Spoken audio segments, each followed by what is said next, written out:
Hello everyone and welcome to Prestige Encounters, the Dungeons and Dragons campaign brought to you by Prestige Gaming, also known as Lich Souls Gaming. Hi, I'm your Dungeon Master Michael and we have an exciting session in store for you tonight, but before we get into all that, we have a few announcements to get through. First and foremost, a lot of the music you'll be hearing tonight is brought to you by Midnight Syndicate. Midnight Syndicate is a music production group creating goth, horror, and fantasy RPG music that you'll be using at your tables at home. For more information, we have a clickable link in our chat right now, but you can also use the command !midnight to access it any given point in time in our Twitch chat. You can even go to midnightsyndicate.com right now for more information. So that's great. It's a great time. We love it. It's fantastic. They're fantastic. And it's officially spooky season, also known as peak Midnight Syndicate season, because they make spooky music. That's fantastic. We also have art. Our character portraits were made by Jeremiah, who is our resident artist here in the campaign. He is also Diablo in this campaign. So if you want to commission him, go to our Discord at lichsouls.com/discord or use the command !discord in the Twitch chat to get a clickable link in case you don't like typing. Either way, you'll end up there. It's fantastic. What other announcements do we have? I don't think we have much else, honestly. This is what, session 4? We're on session 4 for this campaign, their third campaign. Session 5. Session 5? Session 4 was the one with the musical introduction. Oh, Session 4 was, yeah. Yeah, I forgot about that. It won a Tony. Yeah. Yeah, it was just from some random guy in the corner of the street named Tony. Yeah, which is weird. But yeah, he's like, he like gives you a hug and like, you won a Tony, and I'm like, I don't know what that means. I gotta see a doctor. It was just a peppermint patty wrapper, like wrapped around an acorn. Pulling a piece of string. Don't take candy from strangers. That's all. Just don't take candy from strangers.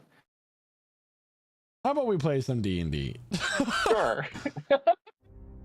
Grab your drinks, grab your snacks as we welcome you to our table. And we begin session 5 of Prestige Encounters Campaign 3. And here to tell us what happened last week in his very own words is none other than Kramgaku. Here we go. We stand in a great hall, a place where magical arts and vast knowledge is collected. We speak to a Muriel Tamlish, and he tells us the creature we fought is called a skin changer, a horrible creature that feeds on tiny part of their victims. This feeding changes the creature into that person for a smaller amount of time before the feeding is needed again. We also show him the strange amulet we found. A Muriel tells us that it is of some infernal origin, and he wishes to destroy it. For this, we are gifted a powerful item that makes the user harder to hit. There are more prizes that he has, but for them, he wishes for us to travel into the woods of the north and kill a beast lurking there. Before we leave, I think this place might have more knowledge on my kind, so I ask him. And I am told that I am of Zoraxian descent, and now it's just a great ruin and nothing more than a wasteland. We wish to battle the Demon Prince of Madness further and stop his corruption, and the best case for this is finding these skin changers. Where else but at a crypt? At this crypt, Renatus starts speaking to the dead, and they beckon him further in. This could be a trap, but what more can we do? We keep traveling further and further into this crypt, where we find someone preparing a dead body, but upon closer inspection, they just seem off. We are quickly attacked by another skin changer, and it is a bloody battle, but we kill them quickly. I'm terrible at these, I'm so sorry. After this battle, a god speaks to Renatus, telling him that the city is under threat to these demons, and that the corruption runs deep in this place. He asks us to attend the ball, but after the fight, we need to rest. The Prancing's Tabby where we find this for the night. So, you all are currently looking for a tavern as you are in the lower southeastern section of the city of Elnira. which the train for the night is no longer operating. You have been told that in 3 nights, including this one, so technically 2, there will be a ball that you have to attend by the guidance of Yelna, the goddess of the afterlife. She's a goddess. She doesn't know anything. So I need somebody who feels confidence in their knowledge of the city to make an investigation check as you ask around for what would be a good place to stay the night. I mean, can I jump in as the local kid and have Valerie? I'll give you advantage. Okay. Let's see if this works. This is my first roll tonight. Are you proficient in investigation? Yes. Yes. Okay. Yes. I'm technically, as a bard, I'm like partially proficient in everything. Because I get to add my proficiency bonus to a whole bunch of stuff. Jack of all trades, man. It's a 22 if it's advantage. So 19 if it's not. You are recommended a tavern on the 3rd floor of the city, where it is known as the Watering Hole. Unfortunately, they did experience some poisoning instances a few months ago, but their reputation is still pretty good. I would get to a place called the Watering Hole. Doesn't sound quite as pleasant as a Prancing Tabby, but it sounds a little bit up maybe Diablo's, and a nice watering hole in the desert.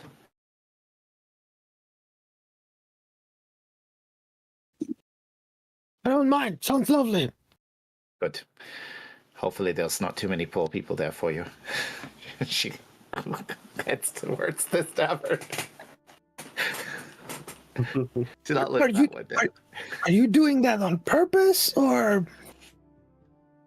You think I'm messing with you on purpose, or not? I'm not a demure, mindful woman who's only telling you kind, thoughtful things.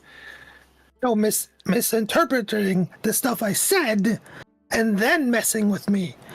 Like I get the messing part. I have a problem with the first part. That's how you mess with people. You misinterpret what they say, throw it back in their face, and see what response you get, huh? Listen, I know you don't hate poor people. I mean, look, you're hanging out with us. I did not know you were on the side of poor people, but yes, I do not have something against poor people. I have something against thieves. Oh, well, that's a moral stand you should probably reconsider. But anyways. Walking into the watering hole, it's actually it looks a little bit nicer than the Prancing Tabby. It is on the 3rd floor. And from here, you walk in, there's a nice long rug that leads up to the counter. That's this nicely carved wood. It seems to be made from a solid one piece that was completely carved out. There is a red dragonborn man standing back there who has an eye patch over one of his eyes. He's wearing a very nice suit with these black and gold accents that complement his scales very well. He does have 2 horns that kind of push back, very similar to an antelope, just about half the length that you would expect. He looks up at you with this orangish eye with a thin iris. Hello, how can I help you this fine evening? Well, we're looking for some rooms to stay in for the night. Of course. The watering hole is always welcome to those fine customers to join our reputable ranks. How many rooms will you be needing this fine evening? How many y'all thinking? You okay with sharing? The lady does not share rooms. You know that, Diablo. I'm talking these fellas. Oh, good. That makes it easier. Me and Ornar can Can definitely share a room. I mean, do you actually sleep? I've never actually No. asked that question. Not really. We kind of just go more into like a low power state for a little bit. Can we just like hang all now up on a hook on the wall and he'll be okay? Might break the hook. And it looks like he's shut down little bit right now, anyways. Mm. I mean, Ornar's a person. He ought to have his own bed.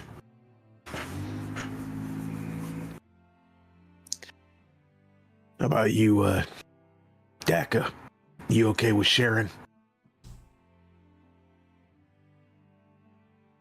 Yeah, why not? All right. How about we do 3 rooms? One for the lady here, 2 for my friend Cram and my friend Ornar here. And another room for myself, my good friend Daka, and Renatus, so he can stand still in the corner like he usually does. Wait. Of course. Actually, I much prefer Renatus? to... No, I much rather prefer to sit cross-legged on the floor and meditate. You're right. Well, we welcome everybody at the watering hole, voyeurist or not. Three rooms for just one evening. You'll be staying with us. Wait, do you have special conditions for peeping toms? I am under strict guidance to not answer that sort of question. 3 rooms, to my understanding, for just one night, or will you need an additional night here? I We think. have, What do you think?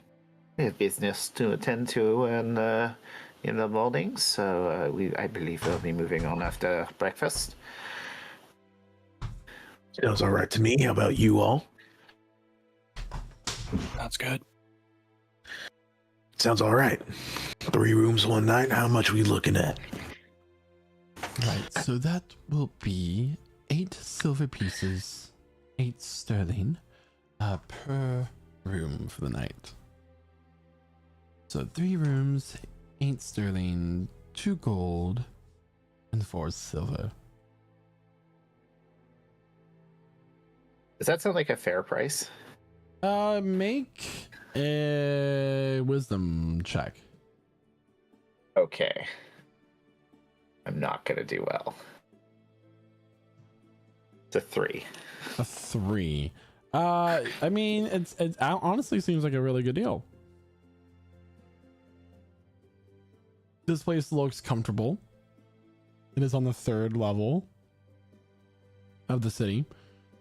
Now, would you like meals as well? I assume that's not included in the package. It is not. We do not offer a complimentary breakfast or drink. So, I suppose you're called the watering hole, not Nana's fine bed and breakfast, so... Oh, we got our name the watering hole from our hot springs that are just around the back. You say hot springs. Hot springs, so I did. I assume that it's is the why you closest were we're gonna here. get to a beach episode, so... so that changes things a bit. So how much did you say? It is 5 sterling a meal. 5 sterling a meal.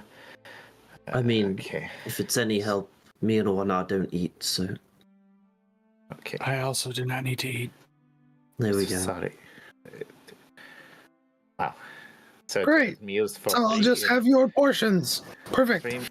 3 meals, 3 rooms, and are there any spa services going with the springs, or is it just a kind of soak and... You just enjoy the soak. We do offer complimentary towel service, though. Enjoy the fine candies on your pillows. like a melted cocoa product, right? Correct? Okay. We import the finest chocolates from the Caliban Empire. Decker, I say we don't let Ornar near the springs. It might be like the pond. Yeah, pretty much. Hey, buddy, you want to wait in the room? Maybe we can find an anvil for you. Okay. Ornar will just nod his head. That's as close as I could get to an impersonation. I shouldn't do it, but All right, so we will get your rooms ready. Feel free to have a seat at the bar. And in So total, what was the for total? 3 meals, 3 rooms, 8 sterling per room, so that's 24 plus 15, 39. 3 gold, 3 39 silver. sterling. All right, we'll pay that out of party funds then. No one has to take any money out. Look at that. She produces money out of literally nowhere as she reaches into her jacket and pulls it out, and it doesn't make any sense.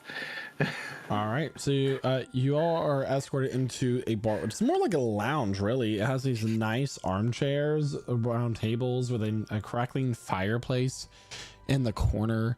There are many people who are kind of like sitting, enjoying their brandy for the evening, and you know it's comfy. There is a bearskin rug and many other trophies from what seems to be adventurer traded things hanging on the wall. Interesting. Well, this is certainly a little bit of an upgrade for the Pouncing Tabby. I suppose this is actually not more of a, what do you say, middle class sort of location or upper class? Well, it certainly got more shit in the walls. Yes. And not just holes. Do you think they would allow me to brew my poison here? I would avoid calling it poison.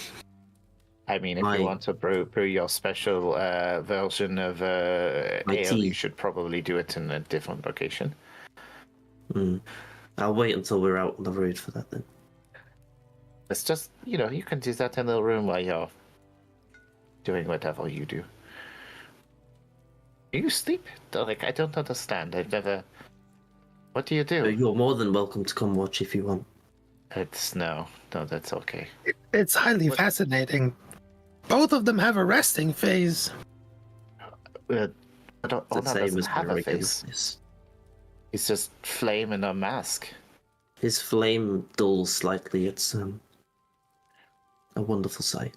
Is it like rhythmic, like you're breathing? Like it kind of goes like pulses, and is it relaxing? I've seen it once. I assume he was dreaming. Does he dream of electric sheep? I presume the Great Forges. Yeah, pretty much. No one gets that reference. I'm sad.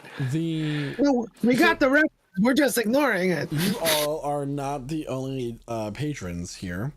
There is a group of sunkeepers that seem to be off their shift for the evening. And what is everybody's passive perception? Passive Does perception. Ornar's count in this, or? 11. Ornar is not. 13. Okay, cool. 12.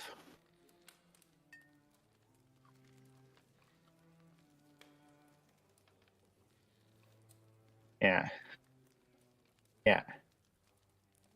So passive perception is 12. Okay. 13. Sorry, it took me a second to So really understand anybody that. who got over 10 would be hearing this because they're not very quiet or conservative about their conversation, but it appears that the information that this city will be accepting emissaries from the Sangesian Empire in these next few days has already reached the ears of the Sunkeepers.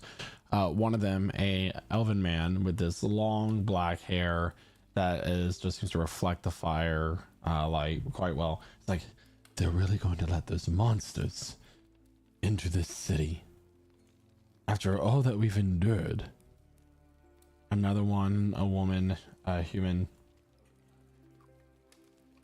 Honestly, if they are sending emissaries here, maybe it might be the opportunity for some peace between nations on opposite ends of this continent.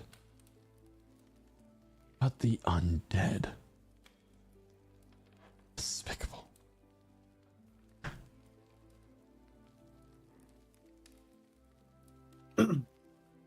Mallory looks at Renatus. Who hears this? Anybody got a passive perception over 10? Which I think is all of you. Yeah.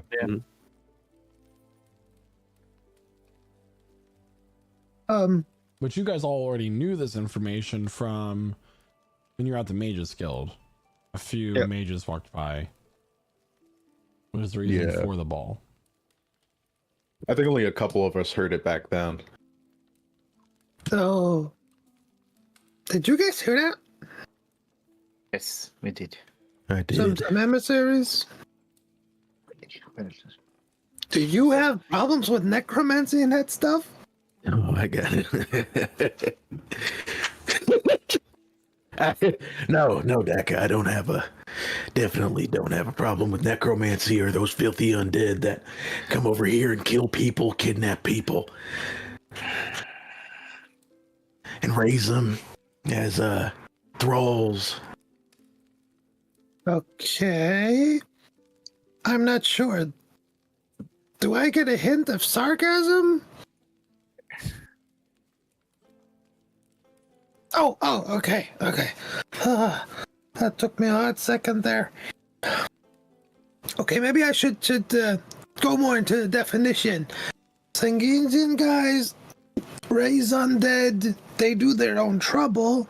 What I meant is the school of necromancy that has power above life and death and in between, watching netherworld like that. So I make a difference between whatever they're doing.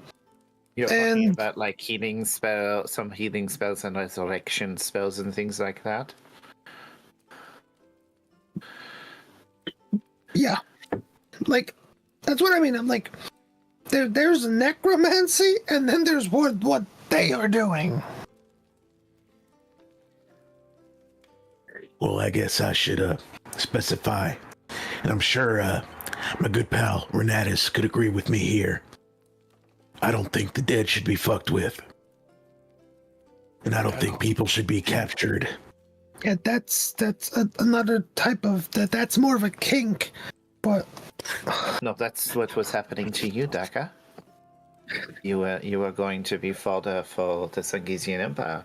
You were going to be an undead of some kind, and your two companions, who are now our companions, well, I don't know what they're going to do with them, right? I would probably say melt us down for bits and pieces. I really don't want to think about that. That's a little bit of terrifying. Aren't you glad we came? Okay, that's a little bit more of terrifying. Yeah, well, if you're gonna be running with us, you ought to start thinking about it. Yes. Don't like bring up any undead thralls in a fight or anything like that. It might not go over well. I mean, Okay, I'm not I'll note complaining, that what- down. If I ever is- summon things, skip the animate dead ones. Summon like forest animals and things like that, elemental spirits, dragons, you know. Is that I'd pay to is that see a you general summon a thing? dragon. Like, do we have something against zombies or more of skeletons or like if I raise a ghost, is that an option? No. Well, technically, a ghost is more a trapped spirit. It's not technically undead. I mean, it's still dead. That's an interesting quandary. Is a ghost undead, monstrosity, or is it just? I mean, to me, it seems a bit like so sorry to interrupt your conversation, but your rooms are ready. Thank you very much. We were going to do spa hot springs, or is it too late for that now? You are more than welcome to get changed in your rooms into the robes and convene in the hot springs just through that hallway there. You have like an oil bath for our friends over here? Like, We will Hot oil? take good care of this one. okay. Um, Gonna come out of there like the Tin Man, all polished up. And a couple of la-di-das. So to cut it short and sweet with you, Deca, I don't really like to get into the nitty gritty, but don't do what them Sanguisians are doing, and you're fine with me.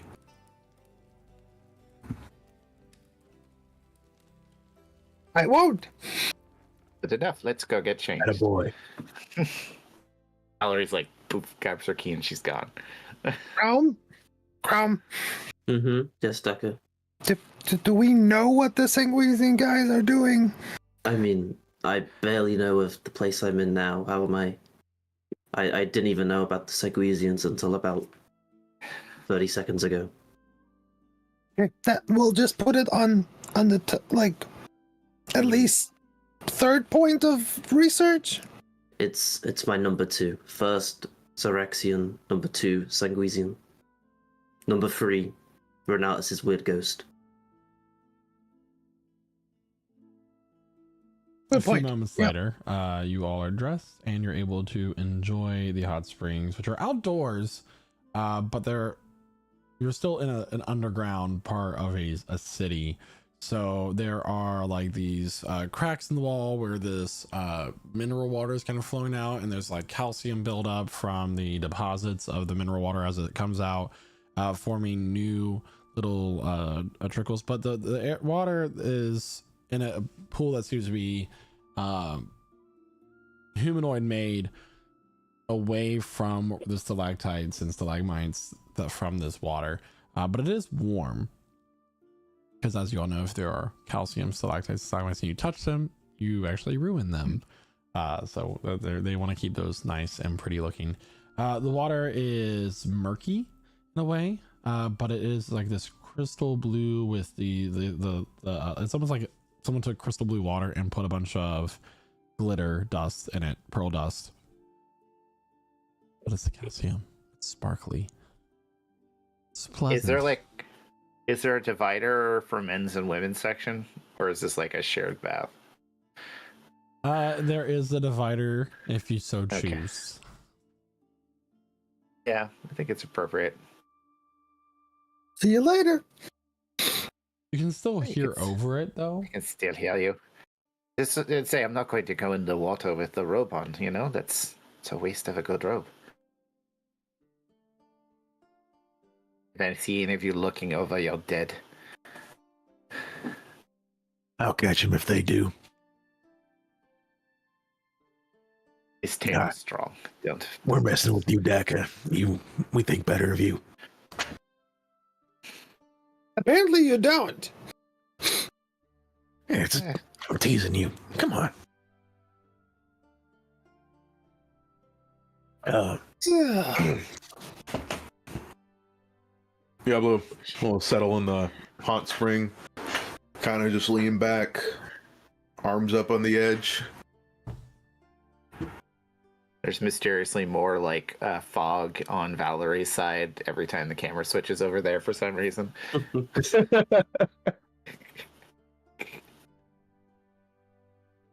Classic anime style. So, I mean, is there anything else that you guys would like to talk about for this evening, or would you like to move on to the next day? Do we want to talk before anything before we move on? I mean, I may be behind this screen, but this is just us in the evening. So. I mean, it's not a conversation, but during the actual long rest, Cram wants to start alchemying this devil's tongue into a vial of poison. Okay. Through the wall, like yeah. Valerie, I got a question for you. Of course. What was it? An hour, 2 time ago, you definitely used disguise elf because I could Yes. see the perfect somatic motions. Of course, yes. But you only changed half the way. Is that a very specific thing for you, or did you choose that to like modify the spell? Because that is a cool application. which I haven't thought about. So It's a combination of the magics and the use of some of the talents taught in my, as you say, college of bardic magic. so it's a style decision. Okay. It's more just it's a modification. Is there more spells you modified? No, just this just happens to be one I can do at will. At will. These things happen. I had You- a you very can- good teacher. She was very kind. You must have studied that thing a bunch. Wow. I don't use it too much. It's a little strange. So, how many faces you got memorized with that thing? You would like me to count? What I would assume you got like a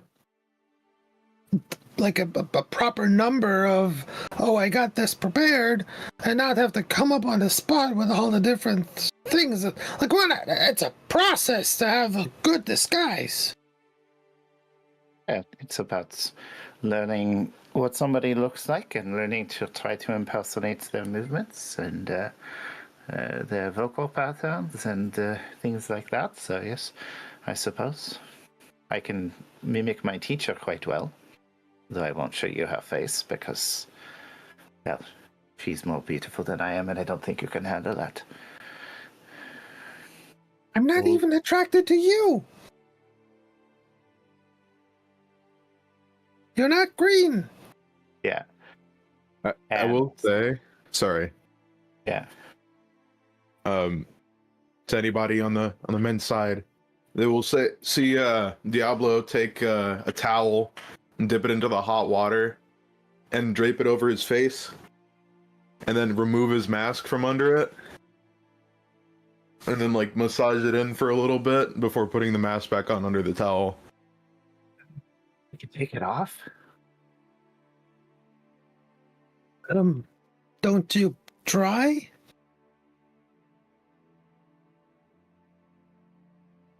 What was that? Oh, you did a switcheroo with your face thing. I don't know what Mask. you're talking about.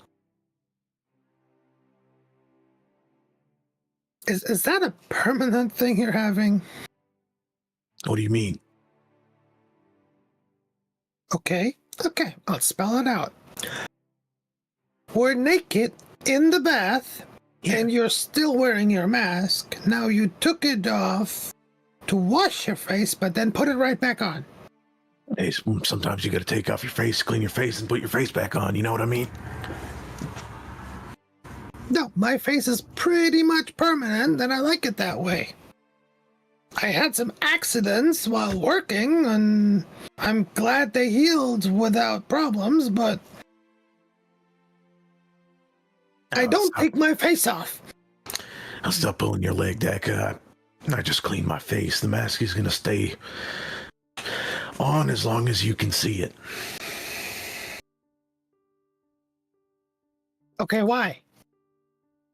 It's part of the gimmick. It's part of me. It's part of Diablo Dorado. Okay, but you said it's an image. You said it's a gimmick. So, is there a break phase? Away Until from my the goal is show done. phase? You got a goal, okay? Now we're getting closer to something. That would be? Get away from my next show. I don't want to spoil the surprise. Okay, when's the next show? And it happens. Yep. You know, you're the real inquisitive type, Daka, but with a person like me, you just gotta wait and see. You understand? Well, no. Well, yes, you just told me, but no. No, I on. If I don't ask thousands of questions, I don't know how the world revolves about shit. You need inquisitive guys like me to explain stuff. Not everything needs explaining, Deca.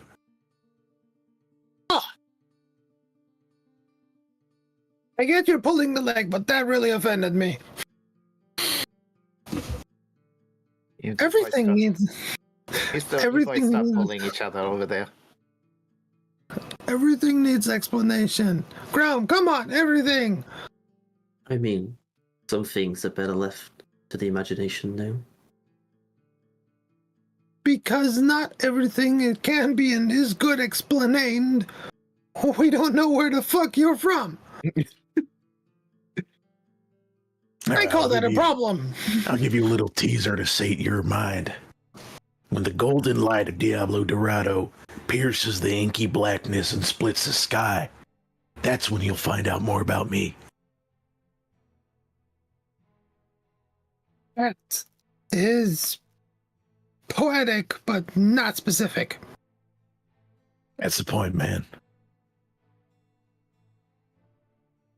Back at the Inquisitor. Okay, so more of a prose stuff. Okay, I get it. Really not my topic. And with that, we're gonna say that you guys are gonna head off to bed for the evening.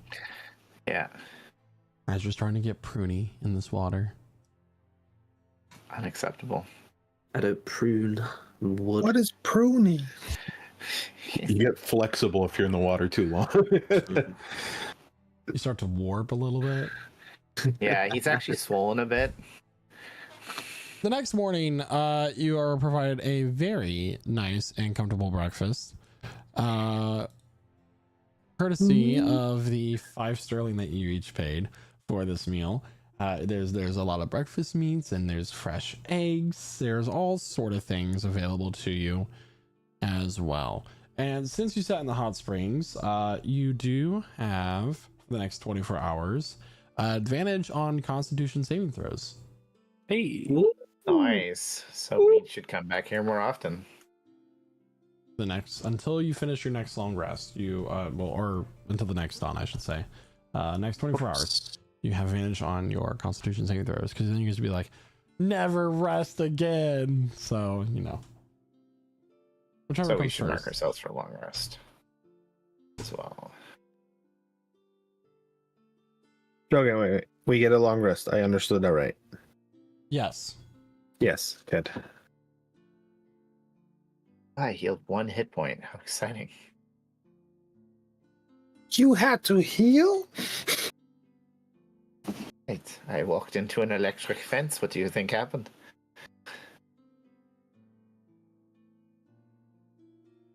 You got excited for a second. Sounds like you boys were having a good time. What do you mean, a good time? You're always asking interesting questions, Duck. He sits weird on the floor and stares into the abyss. I woke up at night because I had to pee. Freaked out for a second. He doesn't even close his eyes. And this guy, oh my god, he needs 2 beds, so much rolling, so much like... Have you seen a fight in laying position? Plus some snoring, and there wasn't like even one shout with like Eldorado, like it's the whole thing. I'm quite experienced at fighting horizontally. You might have had an invisible companion for all you knew. Whatever, next time I'm gonna sleep with Chrome and Ornar again. They are way quiet. They let me sleep. Yeah, you need your ability to rest so you can do all of your magic and ask too many questions. There is no such thing as too many questions.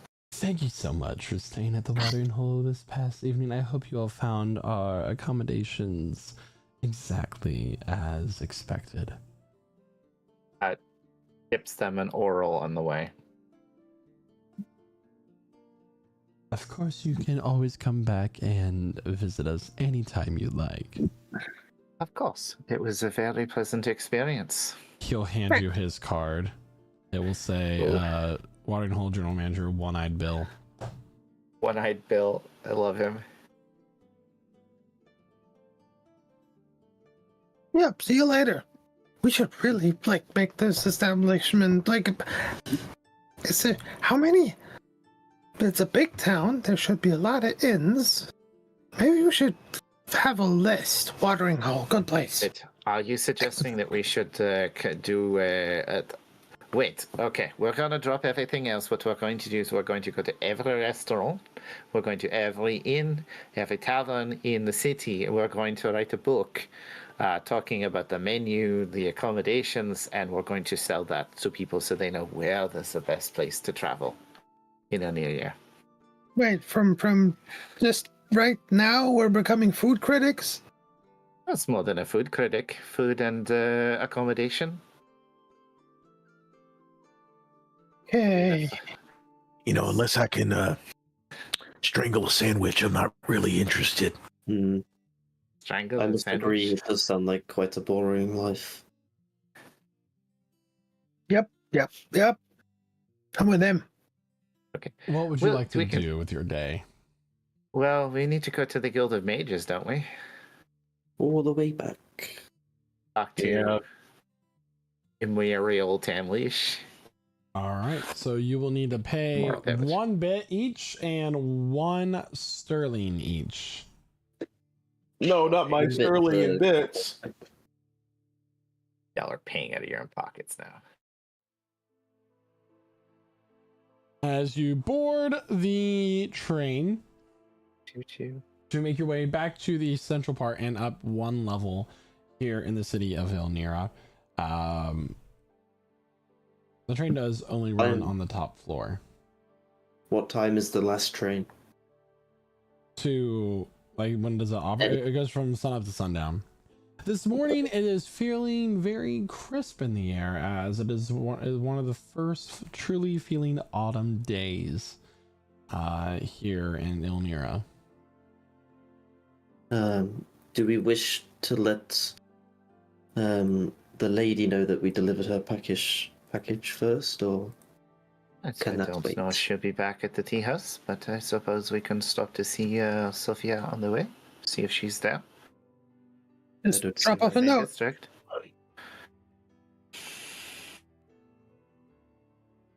At the dewdrop. Yeah, so when you get to the Dewdrop tea house, Sophia's not there. But the halfling man who is behind the counter this evening offers to take a message if you choose to leave one. Okay. Can she write a message to leave it? However you want the message to be delivered, you Yeah. can leave a message however the hell you want. I don't care. Yeah. We'll just leave it. Leave a little card with some script on it for her. Okay. Yeah. Do we would like to get some tea before we head to... I know we've had breakfast, but... We're already in a tea shop. Okay. She leaves him a bit. And thanks for taking the note. No problem. Sorry, Sterling. It's Sterling. Let's not be cheap. All right. So, you head back to the Mages Guild, which of course is the area that's protected by the 2 gargoyles with the portal that leads into a pocket dimension where the Mage Guild technically exists. Upon entering, you notice that there are some priests and priestesses of Iona and Greftraya currently carrying a stretcher out from the Mages Guild. Who's is anyone on the stretcher? There's a cloth covering. Does the body under the cloth look like it's moving, or? It is not. Hmm. And you walk up to the receptionist ghost of the old lady. Who's taking a handkerchief that she appears to have died with, and I was dotting her eyes as she's giving up fake tears. Oh, What happened? It's just awful. It's just awful. Last night the Archmage Delisand started experiencing horrible stomach pains, and she passed from it. No. We got terribly ill, and we do not know why. Diablo will slowly turn his head towards Val and just hold there for a moment. That's quite terrible. There's so many dangerous things in this place. I hope she was careful. It really is it's a shame. You never know what's gonna happen in these days, uncertain times. No, it's very dangerous. And I say, magic is not a thing for even the masters. But, well, yeah. And she wipes the tear from her eye. We're here to see Archmage Molo Tamlish if he's not overcome with grief by losing one of his comrades. Of course, you may go ahead. Okay. Unless anyone says anything else, we move on, I guess. No, I'll just look confused between you two. I mean, as we're walking, I'll very, very hushly say, Did we poison her?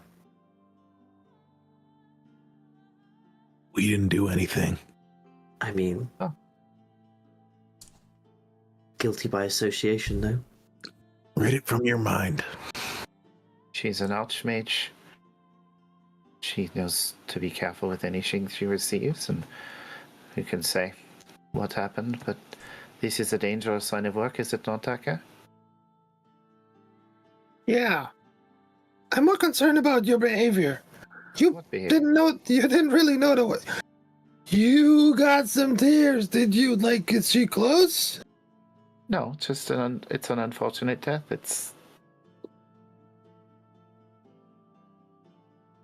okay, then why did you cry crocodile tears? I cried a single tear. Sympathy, Daka. Death is death. Hey, come again? Sympathy. Sympathy. I think you mean empathy. That's what he said. It's about whether or not we know the person. She died, and her companions are very clearly sad. It's hard not to feel sad seeing someone shedding tears. Is it not? Is that something you struggle with? No, I don't struggle with it. Oh, you don't struggle with it because you don't do it. Okay. The measure of a man. I didn't know the woman. I have no reason to cry any tears.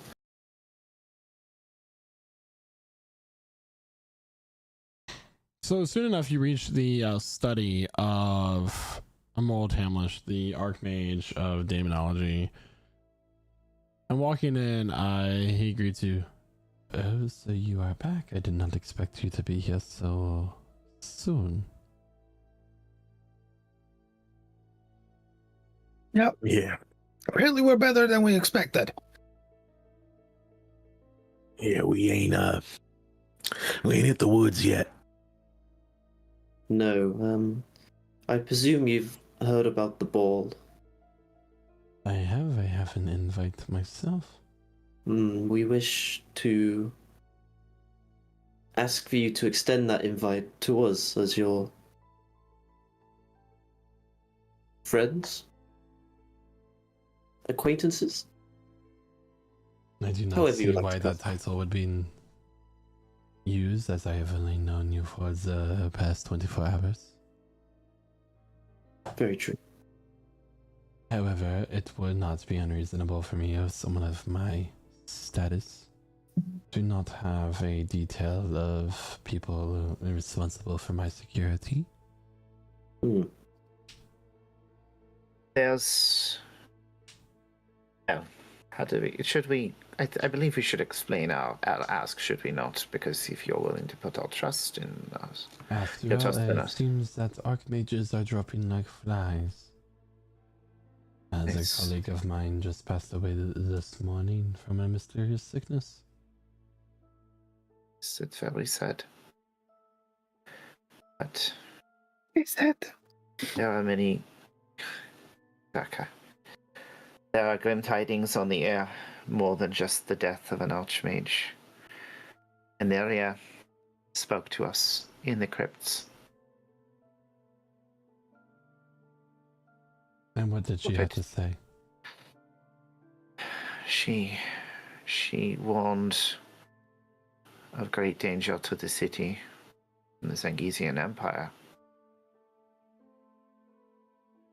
Something very important is going to happen at the ball, and she asked that we seek you out so that we could attend the ball.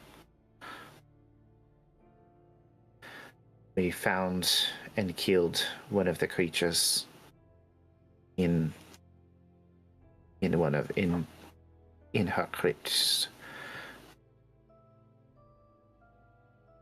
So, dark tidings fall on this city if nothing is done.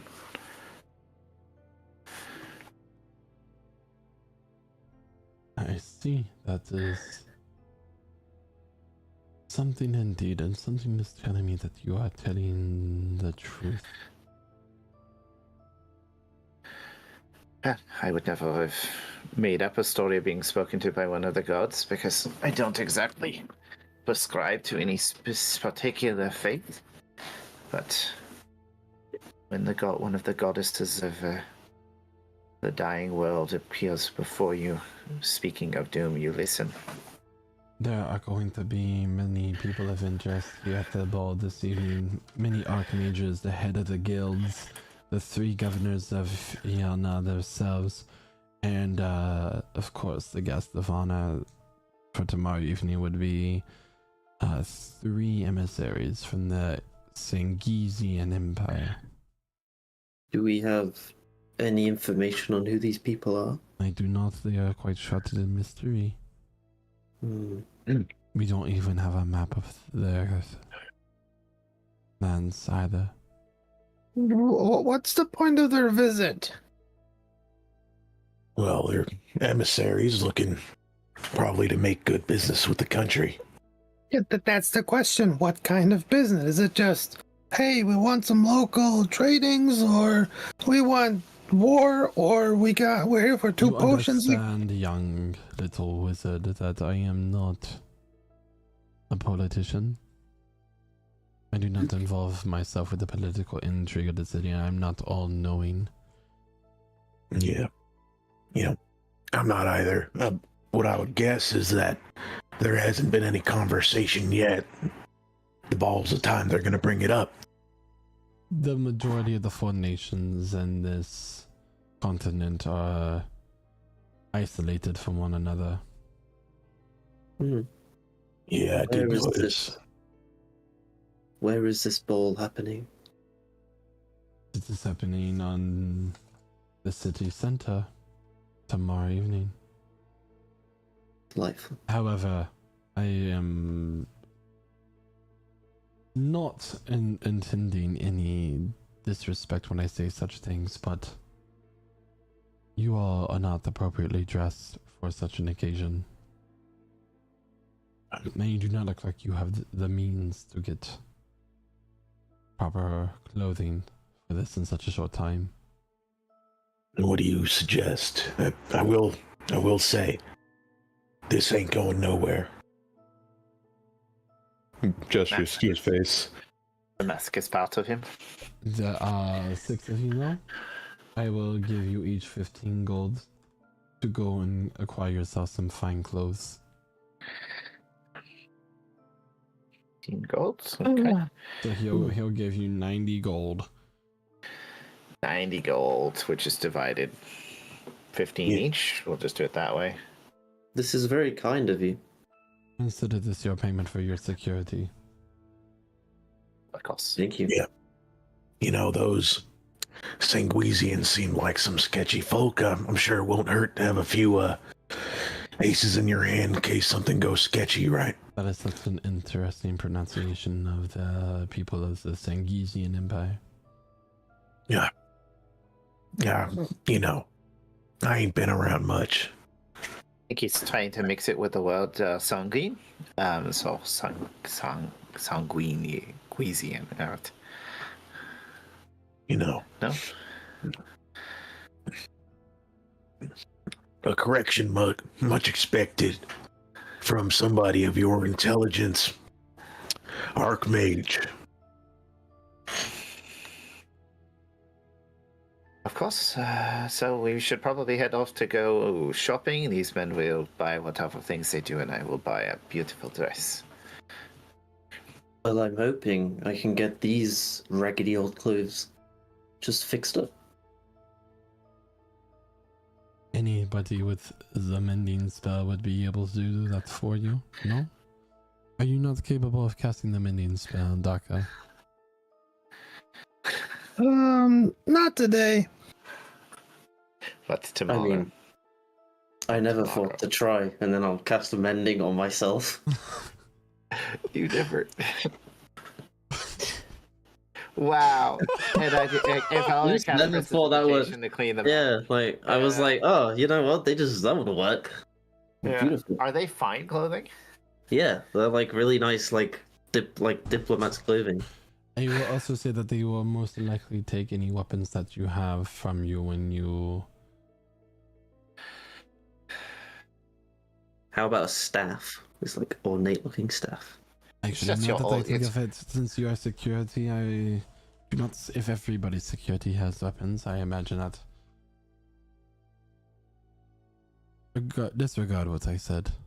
Yep.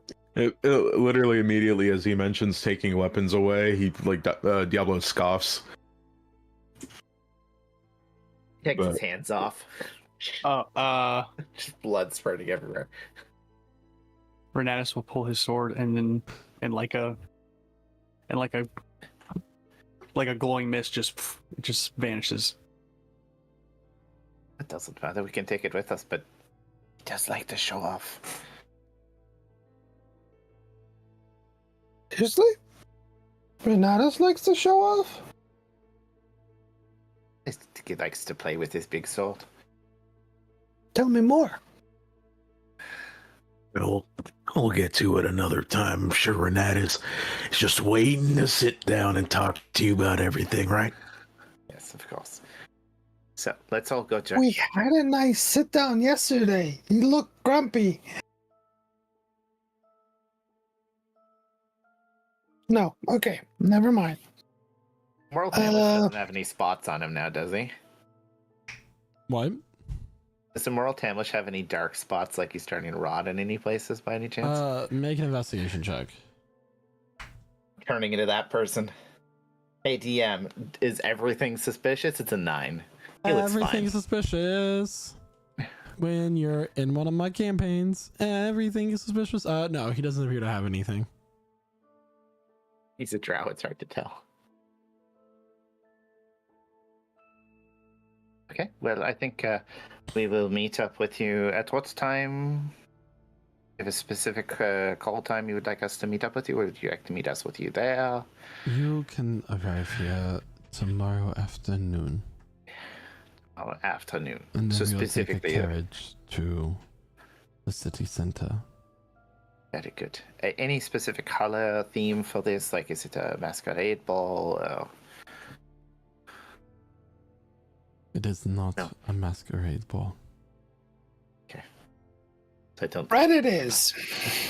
So, what we're gonna do here is, rather than role playing out buying all of your outfits and stuff, I'm gonna let y'all have some time to think about what your outfit's gonna look like that you're putting together for this ball, and you'll be able to describe it a little bit. However, while you're thinking those up, is there anything else that you would like to do before I'm giving you the opportunity to quickly pass over some business that you'd like to do, and then we can move to tomorrow afternoon. immediately after. So Valerie's coat was being ready, going to be ready in 3 days, so that would be after this, right? The Correct. studded leather. Okay. Yeah. Can I quickly go to like a library or something and just look up Xeraxian history? Just like anything I can slightly find. Okay, make an You were in the investigation mage check. skill. Lovely. Yeah, I want to join in on that. Can I get advantage? Yes. Thanks. You're welcome. One sec. I was on the wrong bit of my Bobby. Advantage, investigation. 19. You rolled it twice. Technically, you got a 13. Sorry. 13, sorry. I did see this first one. So you go to you look around the city for the rest of the day, and what languages do you speak? Common, obviously, and Elvish. Okay. There are no tomes here relating to the Xeraxian history. Okay. But you do catch wind that the city of Miradorn has a historian that is well versed, is one of the leading experts on the Xeraxian kingdom. Do I get a name, or is it just a historian? You want a name? You want a name to the I mean- historian? Well, how am I going to find him? I can't just go around and go, do you know historian? That is his name. It's Historian. Dice Cable. Just kidding. Let me get back to you on that. You don't have to call him one now. That's fine. Anybody else have any business that they would like to? Well, other topics in the library would be demonology, just extra shit, especially the one we just had. I know we got a little introduction, but maybe more about the Madness guy. Like, what are his, like, what's more around it? Is there like I don't know more about the other demon princes, and if there's more stuff coming, someone summoned it. What's the ritual around that? Like, knowledge that direction. So the knowledge of how to summon a demon prince would not be something that you would find through any kind of public research. By the way, the historian's name is Reshrik, Reshrek, Reshrik. Bornfil, Bornfil. Thank you. You do have some knowledge. It's mostly like ballads of like heroes that have fought against the dark gods, which you as players would know that there's really no true dark and light gods in this world. There's more so just gods, and some of them have a domain what's typically seen as evil, rather than, you know, that sort of thing. The children of Skade, the children of Zolna. But you do find some information that there are a few other demon princes. The one that you have, that you already have information on, would be the god of madness, Blugarad, Blugarad. You also find information on the goddess of Rot and Decay, the demon princess of Rot and Decay, known as Beldanea, but it said that she had been mostly destroyed pre the Tears of Tumes, about 50-ish years prior, by a band known as the Seekers.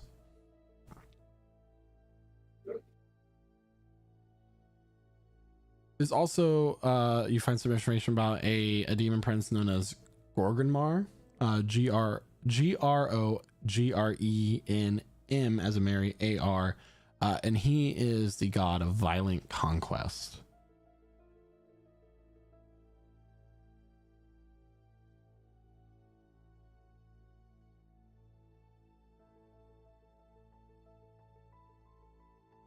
Arganmar? Gorgrinmar. Not Kargurma. Gorgrinmar. Oh, but let's not say sorry about Gargurma. He is something. Anyway.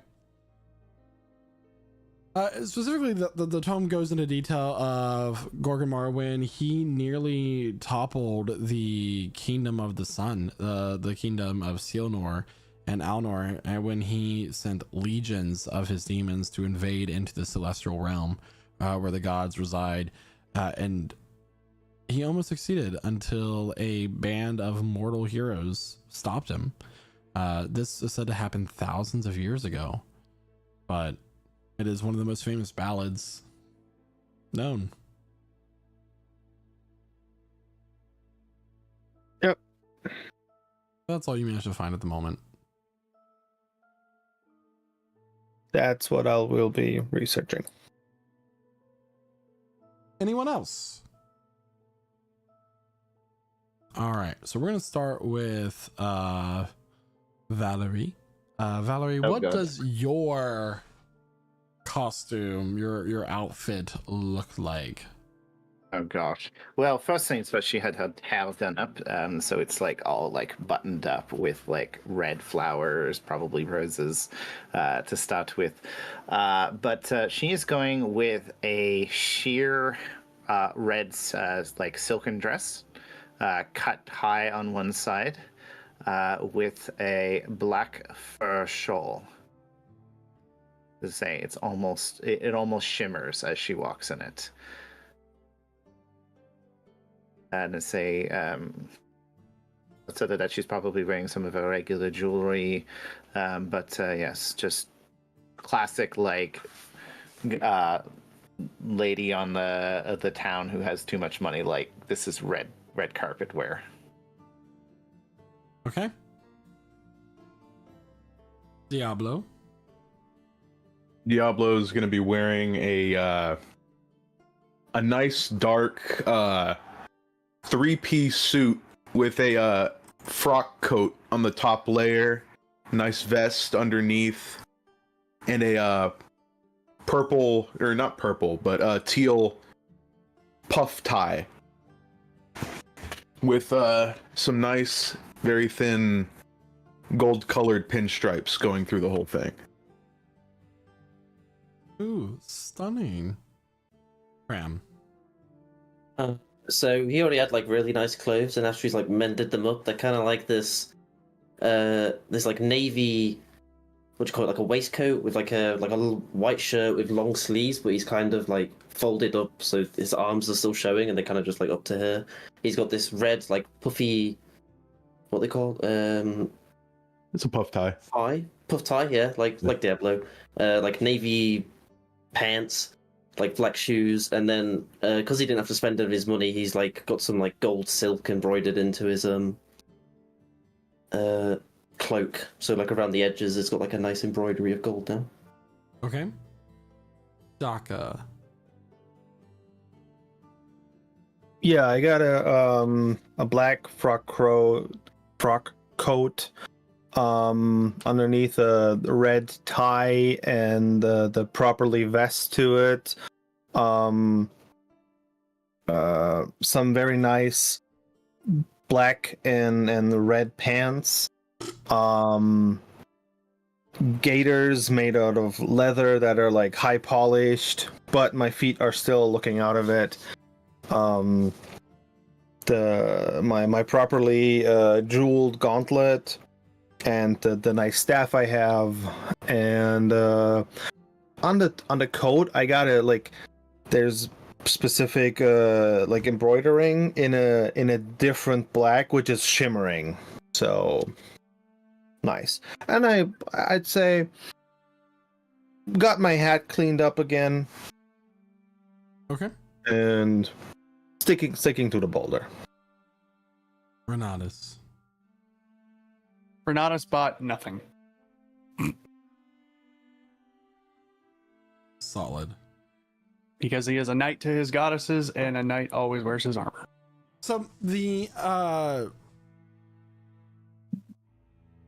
Moral is wearing a black suit with a purple tie, a amethyst color tie that complements his hair overall, with a cane he walks with that has an obsidian gem top to it.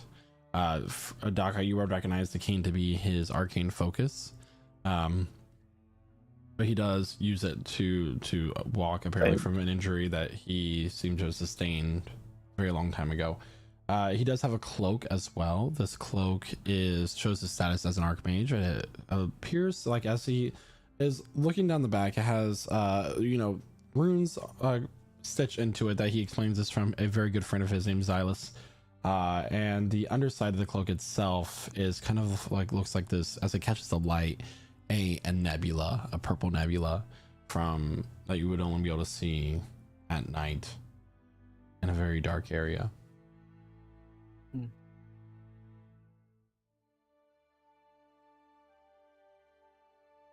Looking very sharp, Archmage. I appreciate it. Are you all ready for the event? Well, I'd say most of us, except for Renatus, he doesn't care about fashion. Renatus, did you at least get your armor buffed for the night? No. No. Prestidigitation. Clean it up. Savages, you know.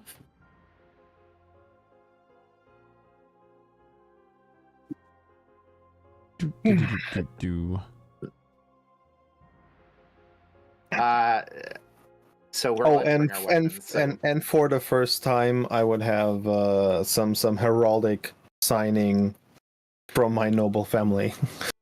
Yeah. Valerie also has underneath the shawl a little strapped case for her 2 fans as well. I didn't mention that, but she's going full Wonder Woman, hiding her fan behind her dress. I must say, I was getting quite used to the extra moss and fungi growing on me, but yeah, not gonna miss it. We're gonna get it back. If you're not wearing your armor, don't forget to unequip it. So, you are invited to a carriage that Moral has that's pulled by 4 horses as you are led down the cobblestone streets of the middle portion of Vilnira. At this point, it is a cold night. I didn't mention that we are going into the autumn season earlier in the session, and the oil street lamps are being lit by these workers that are walking down the street with these long sticks with a flame attached to it. Some do have magical ability as they are just casting prestidigitation to ignite it, but for the most part, most of them are using the lighting sticks for it. You continue to go down until you come to a very large stone building that's kind of in the center of this center area. There are a number of fountains that are running water with lights being cast on. There are like dancing lights hovering around the area, illuminating the grounds. As carriages are kind of being pulled up, you're in this line of carriages as people get out and are walked up a carpet into the building itself. They are all dressed quite beautifully. Every single person that you see here that is walking in, and with some of the most elegant gowns and other articles of clothing that you've seen. People have really spared no expense.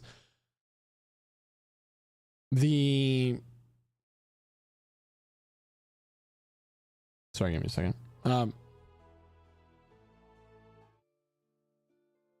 Eventually, it's your turn to get out of the carriage, and you are escorted up. The Archmage has a little card, like an invitation card, that he sets on a tray as you all walk through. And the first thing that you notice is this massive crystal chandelier that is in the center of this foyer-like area with these double staircases that go off. And there, you hear music off to the left. A number of string instruments. It appears this is mostly a string instrument band.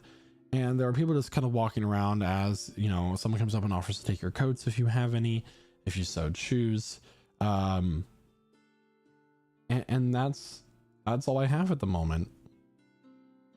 I would like to note, just for a little bit of extra flair, Diablo's hair is done in a ribbon at two sections of his hair, as his hair does go down to his lower back, just to neaten that and just make that a little bit more neat. He's wearing a few rings, just adjusting his frock coat as he steps out of the carriage. Been to many events like this, Diablo? Nah, not like this. You seem to know how to dress the part. I've had my fair share of books.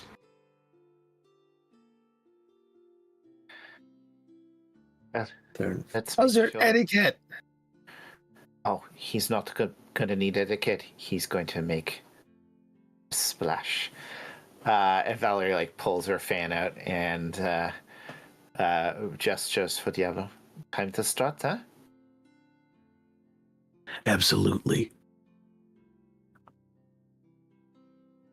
Yeah, because we're bodyguard or whatever. She's like dancing around Diablo in behind with like the fan accentuating him as he moves forward.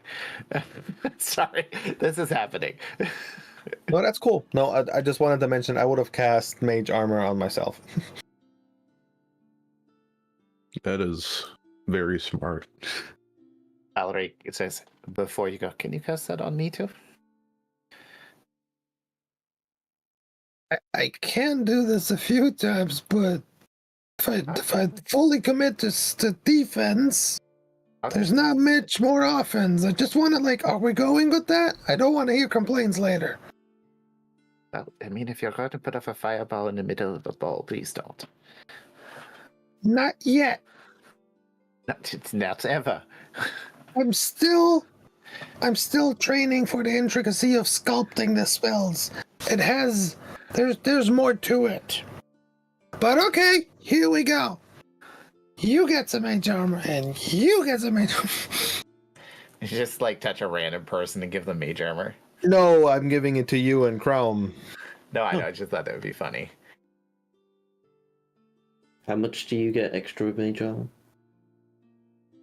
It's let me look it up. 13 plus dex. Yeah. So there we go. Three shots gone. Woo! For the next 8 hours. Yeah, true. Very useful.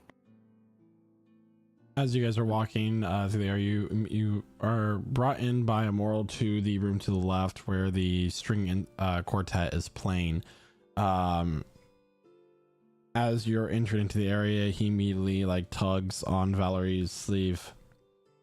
That person over there, that is Governor Orgith.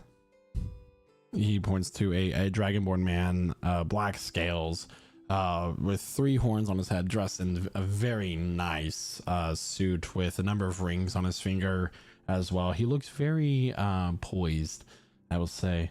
And he tugs on it, then he like whispers in another one to all of you. He's whispering this to all of you. That one over there, he gestures to a halfling man that's very portly. He has a very long beard. His shirt is kind of pulling at the buttons, as it seems he eats well every night. That is Rudibert Gold. And the way that he pronounced it is like Gould, Goold. Rudibert, Rudibert.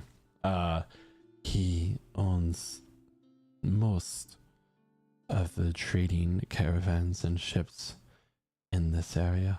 He is quite a wealthy merchant. What's his name again, sorry? Rudibert, Rudibert, Gould, Goold. I'll give you the spelling of all these names in a little bit. At this point, a female dwarf will walk up to you directly. She is wearing a emerald green dress with gemstones woven into her hair, with bright green eyes that match her dress. Governor Hangerbella, I do not know that if you are aware, but this is the governor of the district that we are currently in. In fact, this is her house that is hosting this party. Hello, Archmage. It is such a pleasure to see that you made it to this event. I'm sorry to hear about your co-worker. I am certain that we have the finest experts examining the body, trying to discern the cause of death. I hope it's not another plague, as we are living in a city very close-quartered people. It would be very bad if we had such a thing. I'm sorry, and what are all your names? I am Diablo Dorado. This is my friend Valerie, wonderful performer. This is Baron Daka from Dolphinyak. Wait, I'll give a proper bow. Baron Daka, Crystal Gaze von Gorguts. Yes. Okay, so This is Renatus. I'll point to Cram. This is my friend Cram. We're all very, very honored to be in your home here.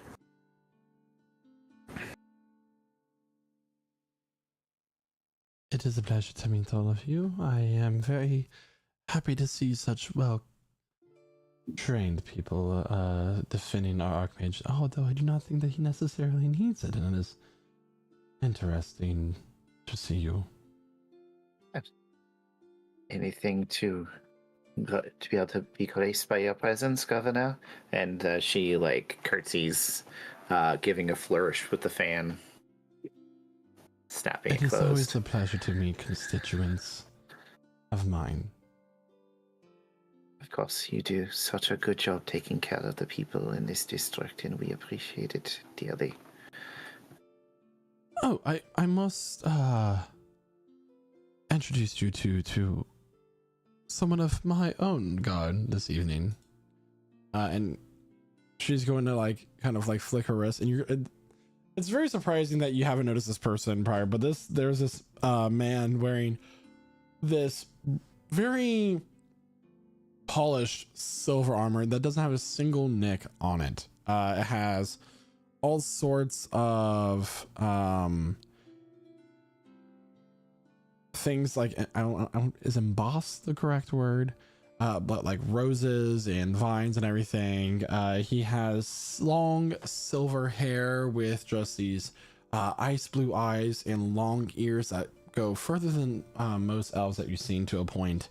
And he walks over as he has this sword that at his side that has on its hilt, and it's like this pale blue metal in the shape of a rose as the pommel.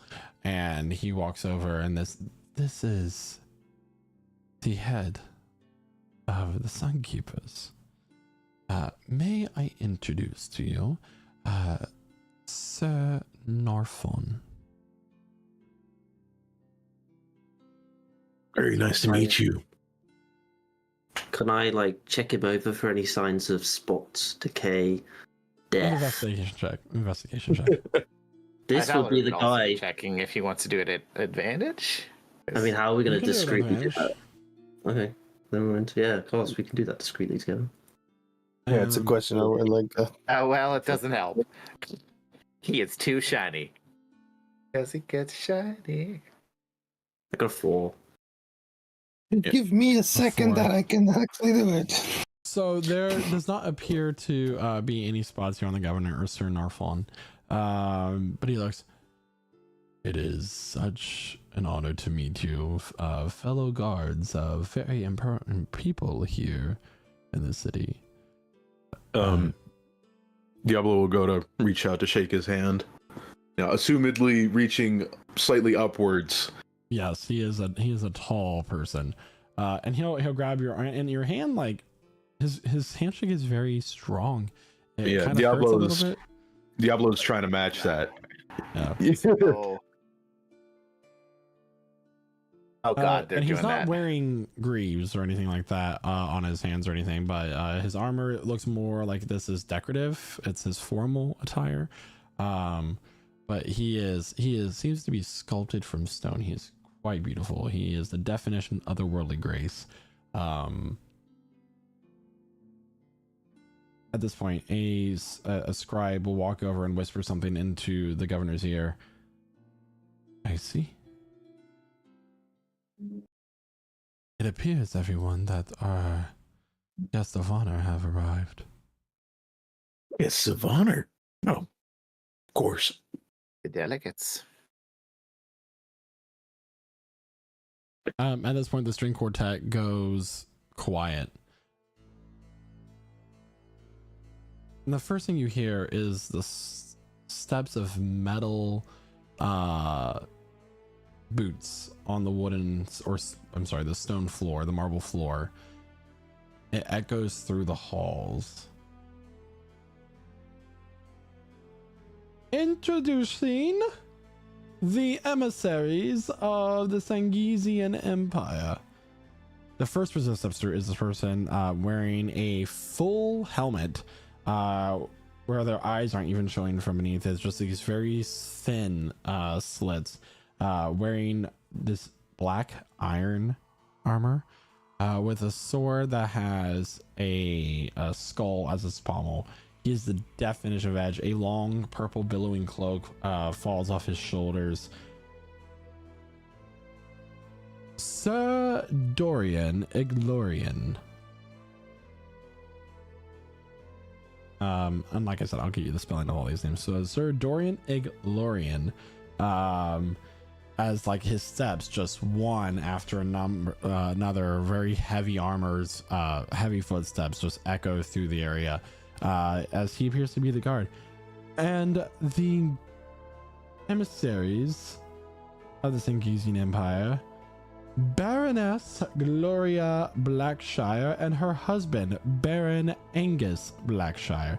The couple walking in are wearing Gloria, I'll start with her, is wearing this long purple and white dress, this gown that just kind of like has a trail that kind of slightly drags behind her.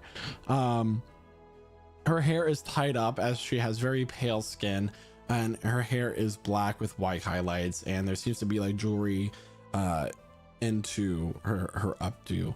I'll say her eyeshadow is black and has kind of like blush put onto her cheeks as well to highlight her high cheekbones and her delicate frame. She is wearing a necklace of amethyst and silver that has multiple I want to say chains that make kind of arcs that come down to a central stone. You can estimate, Daka, that her necklace itself is worth about 5,000 gold as decorative jewelry, with the amount of diamonds and amethyst that are inlaid into it.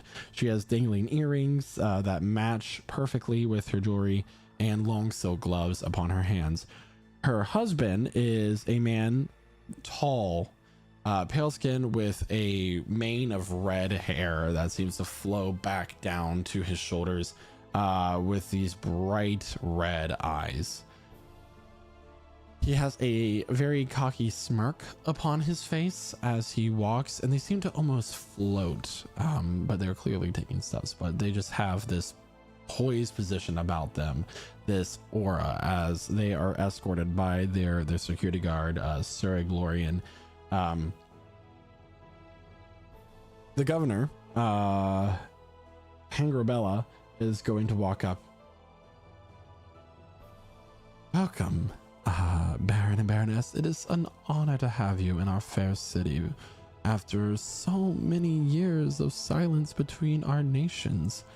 May I introduce you to Governor Orgith of the Northwestern District and Governor Marlis of the Southeastern District. We are so honored to have you, and of course the talks of diplomacy can wait until future time, but for now, let us honor you.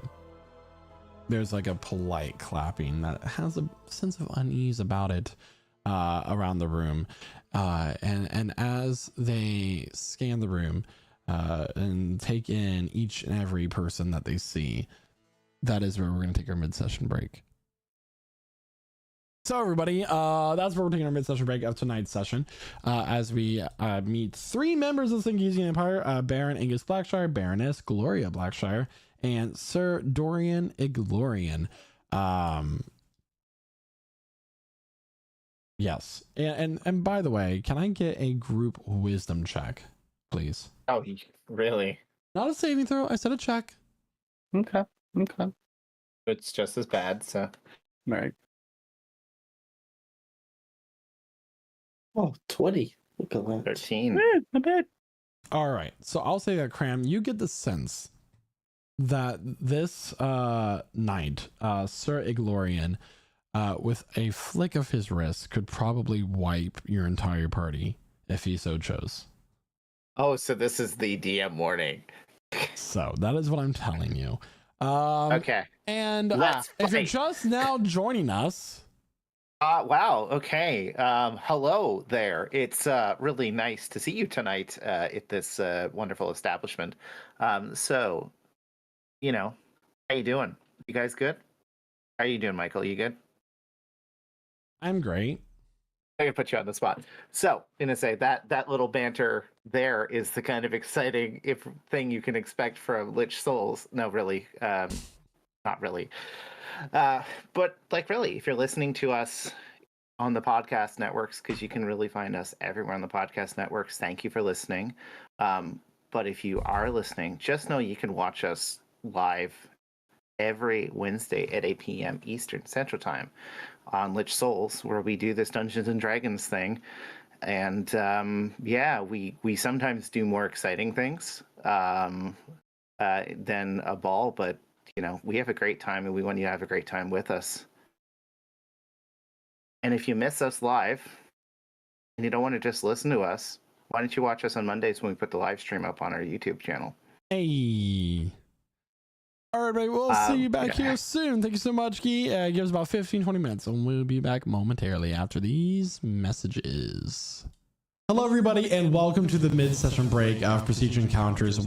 Us players take this time to refresh ourselves and get a few more snacks, refill our drinks, in order to bring you a more exciting adventure. We would like to take this time to let you know about a few things that goes beyond our Dungeons & Dragons campaign. First and foremost, we have a Discord server at lichsouls.com/Discord that you can join and then play a wide assortment of games with us, like Dead by Daylight, Sea of Thieves, first-person shooters, and more. The games we play together change as time goes on and new games are released, and you can join our Discord for more up-to-date information. You can even join us every Tuesday for our community game nights. If you have Amazon Prime, you can subscribe once a month to one channel of your choice for free. Here at Lich Souls Gaming, we have streams that go beyond Dungeons & Dragons. Throughout the week, you can catch me live playing an assortment of games and even use your channel points that you earn during the streams in order to affect what happens in the stream itself. We have over 20 static and animated emotes that our subscribers get to use in our channel and other channels as well. So hit that subscribe button and join all the fun. Well, my cup of Players Tears is running dry, so I'm going to let our other cast members tell you about our amazing sponsors for the rest of the stream. Are you a dice nerd like me? Do you want more dice in your life? Head on over to Only Crits. With their wide selection of dice, I guarantee they'll have the dice for you. Want dice for the whole party? Check out their Dragon Eye dice set. 6 awesome dice sets all in one. And want brand new dice every single month? Use their subscription feature. They'll send a brand new dice set every single month to your doorstep. Now, are you ready to head on over to onlycrits.com and grab yours? Make sure to use code LICHSOULS at checkout for awesome discounts. Happy rolling, friends.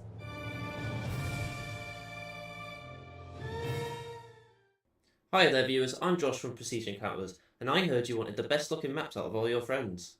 Well, do I have you covered with Arkenforge, the best map making tool for all your TTRPGs. There are many different asset packs which can be used within Arkenforge, But if none of these tickle your fancy, then import your own and create anything your heart desires. When building those maps, you don't want to forget about these features such as built-in animation and music plugins to make your maps feel alive at every moment, touchscreen support of Fog of War which allows in-person play, and a dynamic lighting system to make even your nighttime maps look their best. Making maps has never been easier, but now I hear what you're saying. I don't like subscription fees, and that's okay. Neither do I.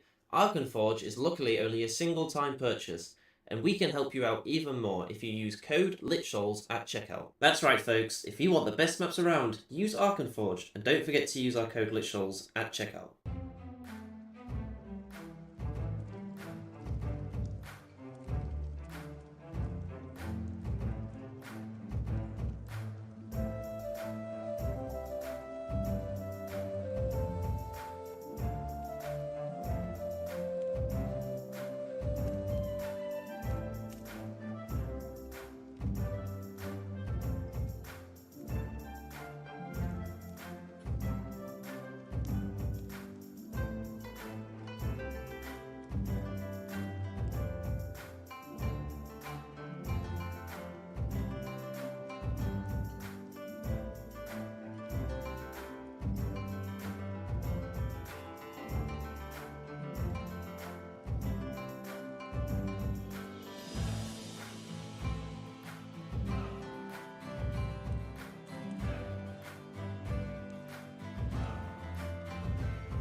Welcome to Prestige Tales.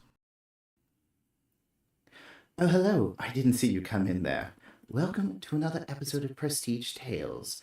Tonight, we tell the tale of the dungeon master who could. Once upon a time, there was a story of a dungeon master trying to weave a grand tale of heroes and monsters. While the prose was mighty, something was missing. Combat in its most epic form must come with epic music. Knowing that this was lacking, one day the dungeon master tried to create music of their own. Let's see what happened.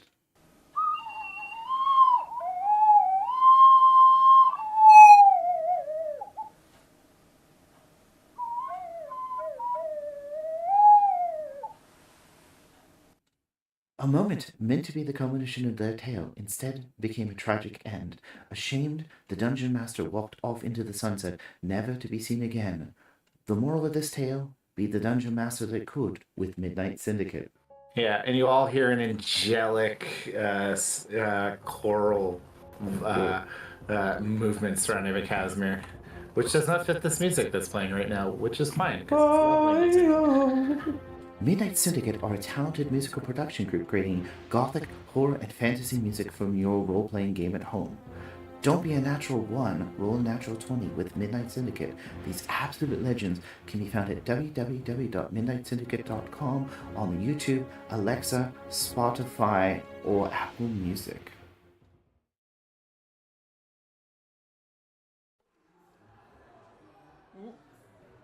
Oh, hey there, bud. Didn't see you there. Glad you could stop on by during your mid-session break there.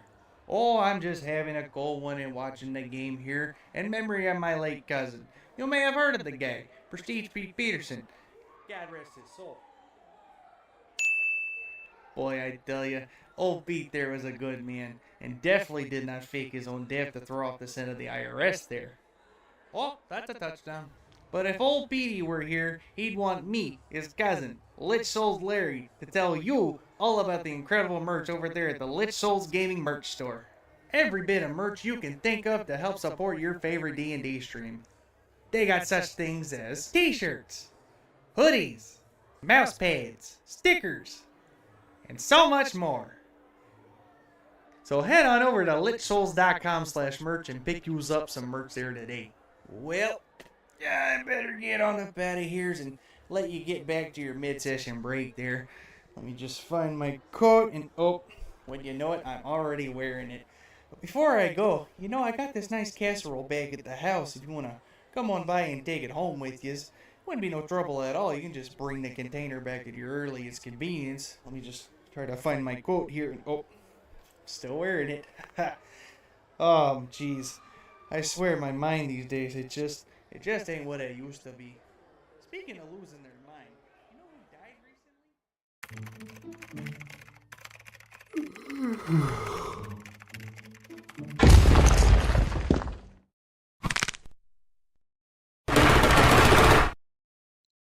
Did you just yawn? Yes.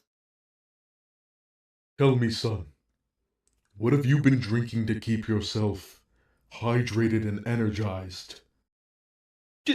Generic coffee brand? Fool! You should be drinking Rogue Energy. What's Rogue Energy? Well, I'm glad you asked. Rogue Energy is an energy drink made by gamers for gamers. It is made to be the ultimate gaming energy drink with zero fillers, zero added sugars, plenty of essential vitamins, and oh so low calories. You can be supremely energized and or hydrated without the monstrous macros of the competitors. Not to mention the wide array of delicious flavors that Rogue Energy and Hydration come in. That includes both the powder formula and canned energy drinks. And get this, Lich Souls Gaming knows that our viewers are hard-working and hard-gaming individuals that need that energy throughout the day. So you can use code LichSouls at checkout for a discount off your order of Rogue Energy. And how do you feel, young gamer? I feel great. Rogue Energy has been a complete game changer. And my order also came with this convenient shaker. You've really shown me some useful info, Mr. Rogue, sir. Now that is indeed what I love to hear.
everyone, and welcome back. So, where we last left off, the emissaries of the Singisian Empire were just introduced within this event, Emissaries this of ball here Bitchville, in more like. Elmira. So, Sanguisian Empire. I just realized how loud the music was, but you guys didn't because you didn't have it on. So the governors just introduced themselves to the Baron, Baroness, and their knight guard. Why, it's such an honor to be here. And he's going to look over, scan the party. He's going to make eye contact with Immoral. And Baron Blackshire will walk over and offer his hand to Immoral. I must admit, I would recognize you just from your reputation alone. Immoral Tamlish is right, or Archmage Tamlish, sorry. I'm not much of a diplomatic person, and my... Oh, what is the word I am looking for? Manners are not quite as refined as all of yours, I'm sure. But you were the one in Merdwin who helped take down the wards of Yundilba Leg, was it not, and defeated the very infamous Archmage of Demonology there, in fair style. I did what was required of me to keep peace in the region for the greater good, yes. Outstanding. Well, it looks like you have quite the entourage with you as well. Entourage is, to say, a very specific word, but, we are the entourage who's also an entourage of another man. Before you is Diablo Dorado. Nice to meet you. Oh, the pleasure's all mine. You reach out his hand, and it's cold to touch, but firm handshake.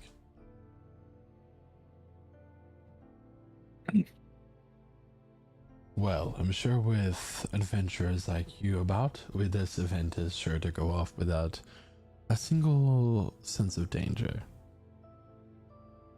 And to say, well, just extra, yeah.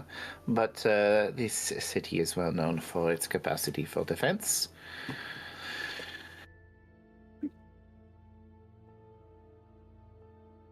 Of course, we have to make it nice and safe for our guests, no? Yes, of course. It's rare to see anyone from the Sangisian Empire, certainly delegates of your caliber. Is that the right word? The Baroness will come over and take her husband's arm. Oh, dear. We must not pester them. I'm sure they will have other social circles that they'll like to attend to. No. It's no bother to us, Baroness. It's very nice to meet you both. Especially when you're the hot topic. So you are the talk of the city? Everyone knows. Somehow. But rumors get around, do they not? Especially when the supposedly secret Sangisian Empire makes itself known in the greatest city in the entire world.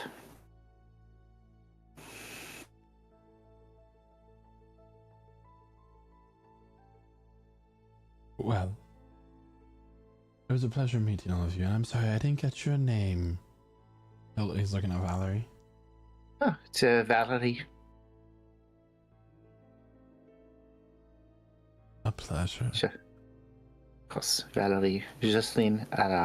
She does a curtsy, flourishes with the fan. It does not just a snap open, but it kind of twirls in her hand, and then she kind of juggles it up to her other hand just behind her back, and then snaps it closed.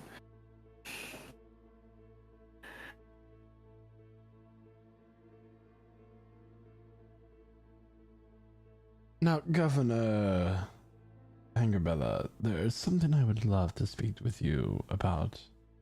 Do you have a private office somewhere in this wonderful home of yours? I am afraid it is rather urgent. Of course, right this way. Excuse us. Of course. Go in peace. And they'll leave the area. Show off. But I'm a performer. What do you expect me to do? You didn't even say anything, Baron. You're on the same level as them. Oh, yeah, right. Didn't I mention I don't like this stuff? Well, you can only learn by doing. I know. I know how it works. That's why I shut up.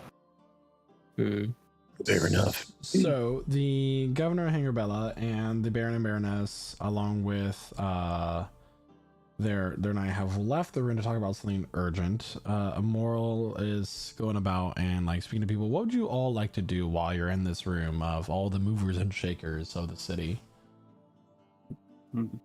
The way they went, is there a guard watching in that direction? So they went out from the doors of which you came in. Are you going to try to like see what door they went through in the other room, or? Yeah, she'll kind of like Valerie will try to mingle her way towards that door kind of quickly to try and see where they've gone because she's curious to know.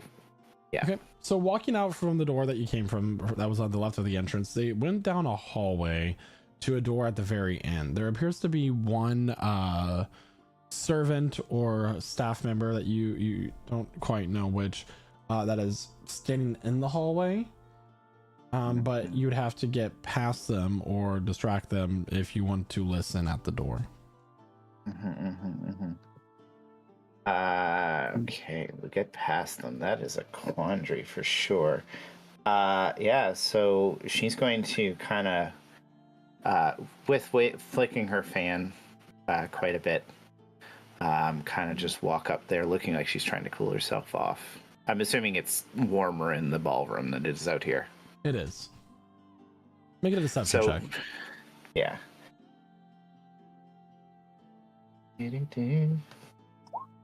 It's a 16. 16. Okay, so you are convincingly acting as if you're trying to cool yourself. You know, you have taken a little ice cube, rubbing it on your wrists, on the back of your neck, fanning yourself. Yeah, she's just sort of like, kind of like looking down, looking, you know, like she doesn't, like she's not really watching where she's going. Ma'am, are you okay? The staff member will come over. Of course, just it's so hot in there. Just, is it a male or female servant? It is a male. And she kind of looks up at them, going, "Could you please, just, I need something, water or something." Of course. Just one moment. And make a persuasion check for me. Persuasion check. 21. While this is happening, what is everybody else doing? Is anybody with Valerie? Are you all just walking around the room? I would like, Crown, you want to join me for the rest of the party? Maybe we find some nice information about city, you, past, history. I'm not sure this is the place for my history, but we were told to come here by a god. There must be something to look out for. I'm not sure what, but I was hoping, Renatus, any way you can contact this god again to find out why we're here? I mean, there might be a chance that if I send up a prayer that they might contact me, but I can't make any promises. Better than nothing. So we will mingle and you'll tell us what happens? Yes. Because remember, Chrome, you're a hot topic too. Nobody knows you. People love asking questions. I would prefer people didn't know me. No, I mean, your kind is special. Yes, and what if some mad scientist decides they want me for experiments? Well, we'll blow him up.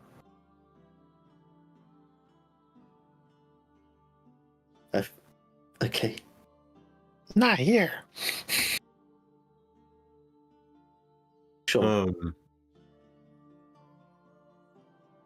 Diablo will just to look like he's there doing what he's supposed to be. He'll kind of stand off to the side near wherever they might have beverages and things like that, but he'll keep a line of sight on the Archmage, but also kind of shift his vision every now and then to where the emissaries went off to. Okay. So the back to Valerie as this is happening. The servant left the hallway to go get you something to help. Yeah. What are you doing now? Yeah. She will, as he moves quickly, but quite quietly, try to move towards the door where she believes they're talking, to try to listen. All right, make a perception check. Perception check, yeah. She's gonna keep the fan up and not move it so there's no noise, so it looks like she's just leaning against the door to try to cool off. See if this goes. 16. 16. The voices seem intense, I will say. There's very pointed tones, but you hear I'm probably going into here's what they've already gotten into the conversation, but you hear the governors speaking, mostly Hangerbella. I assure you that we do not know of these insinuations that you are throwing at us. The Baron will speak this point. If this is not resolved, it will quickly become your problem as well. This is not something that just affects our empire, but anyone with the touch of death added to them. We have many things going on in the city, but I have not heard of anything of what you're describing. At this point, the server will come back. Oh, ma'am, you're not supposed to be in here, but I have this refreshing lemonade for you. And she starts to Fan, and she'll put her hand on his shoulder, give a reassuring squeeze, and take the lemonade and take a sip and try to lead him, as she's supporting it needs support to across the hall. Is there a broom closet anywhere nearby? Make a investigation check. Sure. There's always a broom closet. 17. 17, yeah. I mean, there's appears to be a utility closet in this hallway. Yeah. So things. So she's gonna kind of lead into that thing. Can you give me somewhere a little darker, somewhere to rest? The lights are so bright. Can I ask what you're trying to do right now so I know which direction to take this? I'm not trying to seduce him. I'm not trying to seduce him. I just want to know what you're trying to do. What are you trying to do with this man in the broom closet? I mean, that's what he thinks is happening. But what do you? Okay, but what are you trying to do? I don't know. Might knock him out. So you're gonna try to knock him out?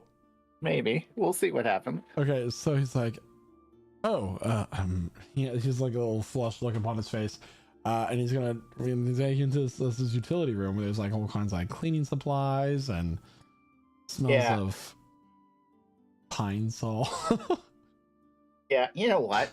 she's gonna talk to him for the next minute and completely change her tone as she's still holding onto his shoulder and tell him of the most horrific things that can happen to him as I use my words of terror.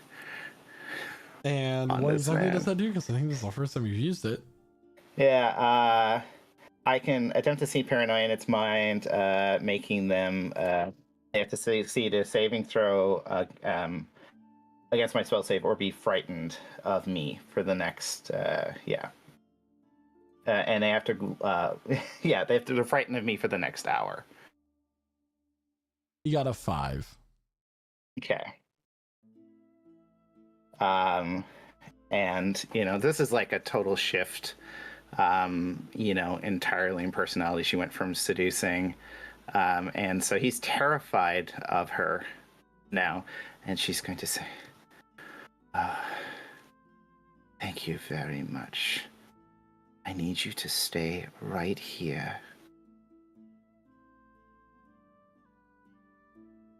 If you come any closer, you don't know what's going to happen to you. It's so dangerous out there. Make an intimidation check with advantage. Yeah. It's a 22. 22. I was just trying to help. He's just like sit in the corner and kind of slide down the wall, and like he's just gonna start crying. Yeah. Yeah, I'm gonna, walk back out, leaving him in that closet, terrified and crying, and she is going to casually walk back to the door if there's no one there. There's currently nobody outside the door, anything like that. Yeah, and try to see if she can catch anything else. The last thing that you catch as part of this conversation is, I will have the archmages of the college look into it, but I cannot guarantee that it's going to be of much help. I've never heard of this before. Like I said, it will become your problem if it continues to be ours. This plague will continue to spread. The door swings open, and the Baron's standing there. Yeah, she's just... So, do I have a little bit of warning before this happens? Your footsteps go to the door for just a few seconds. Okay. For just a few seconds, okay. Going to quickly disguise self as wearing the same dress, and it's not as distinctive, and just drop the shawl and tear a little bit of the fabric, and she's going to look like a completely innocuous dwarven woman in an oversized dress. I'm sorry, but it's the Baron standing before you. Can I help you with anything? I'm just gonna hold the mouth a little bit, like she's had a little bit too much to drink and warble a little bit. Make a deception check with advantage. Sure. I like being a sneaky person. This is A way more dwarf fun. getting drunk. That's a lie. So yeah, it's a 21 and a 21. 21. Oop, my dice just rolled across my whole office. Give me a second.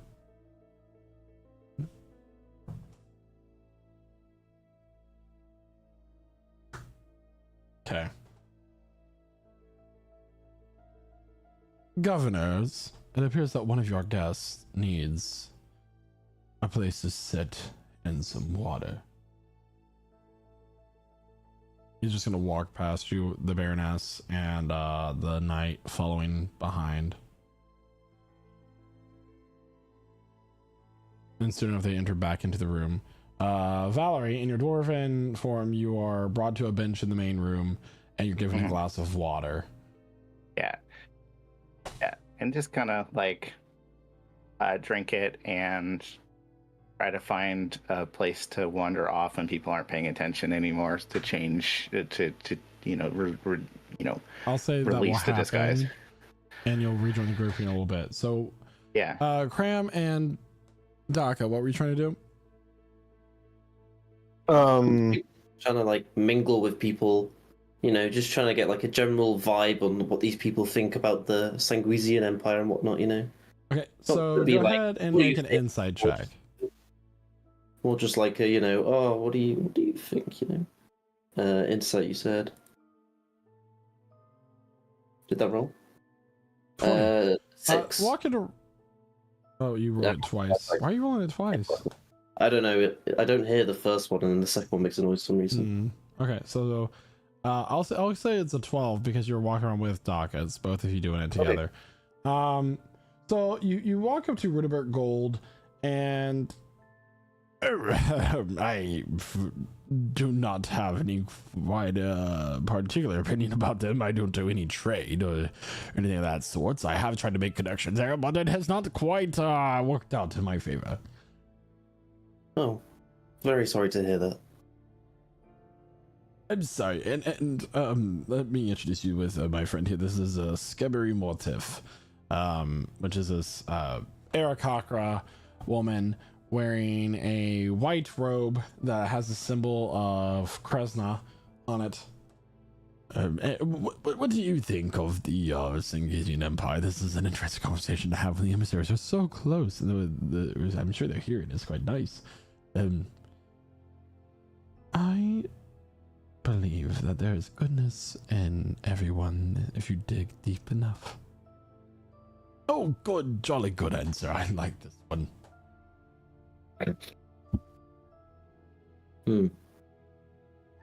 So, you think what's on the surface isn't very good then? I believe that there's been high tensions between them and us as of late, but the Empire has existed for several centuries, to my knowledge. Good to know. Good to know.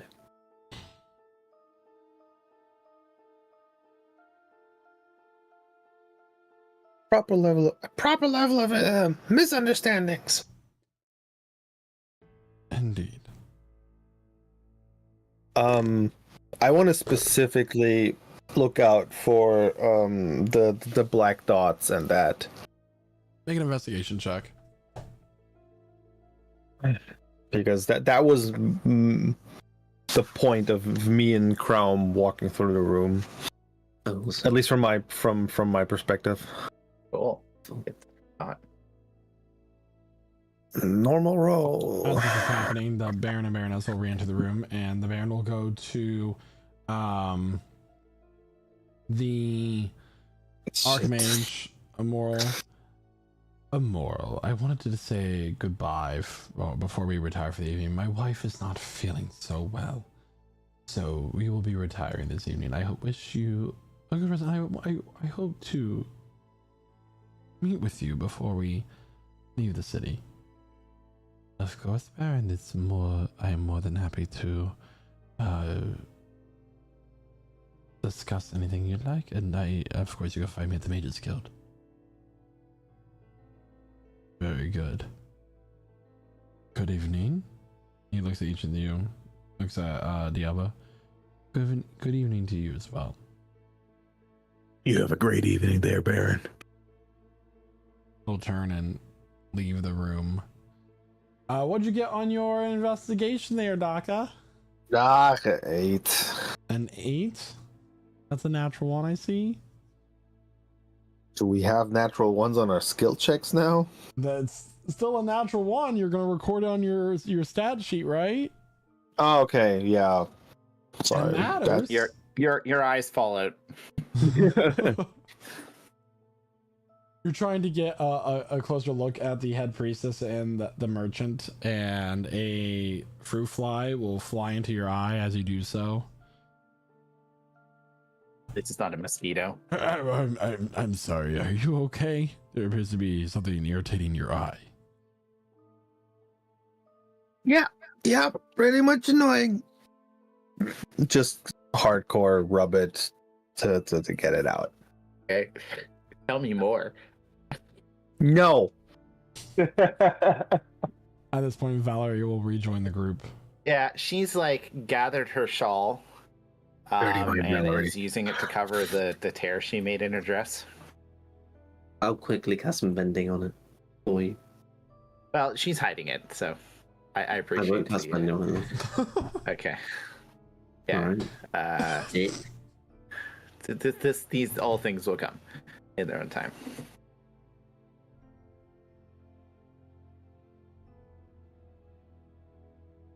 So Valerie joins the group.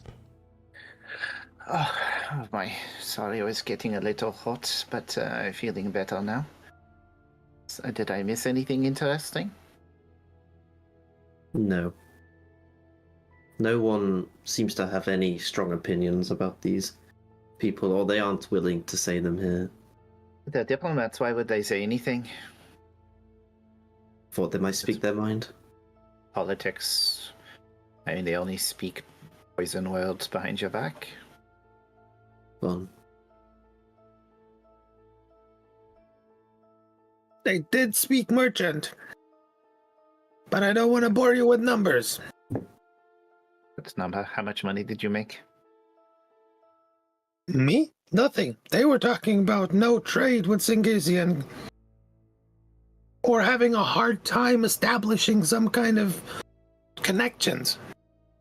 I suspect trade is difficult in this area either way. I don't even get the whole problem. There's not even a war. Isolationist nations don't tend to do as much trade.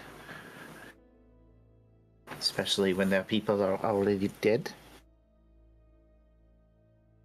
That main trade seems to be flesh coming in. That's a minor inconvenience. Renatus, have you managed to hear from your god yet about why we are here?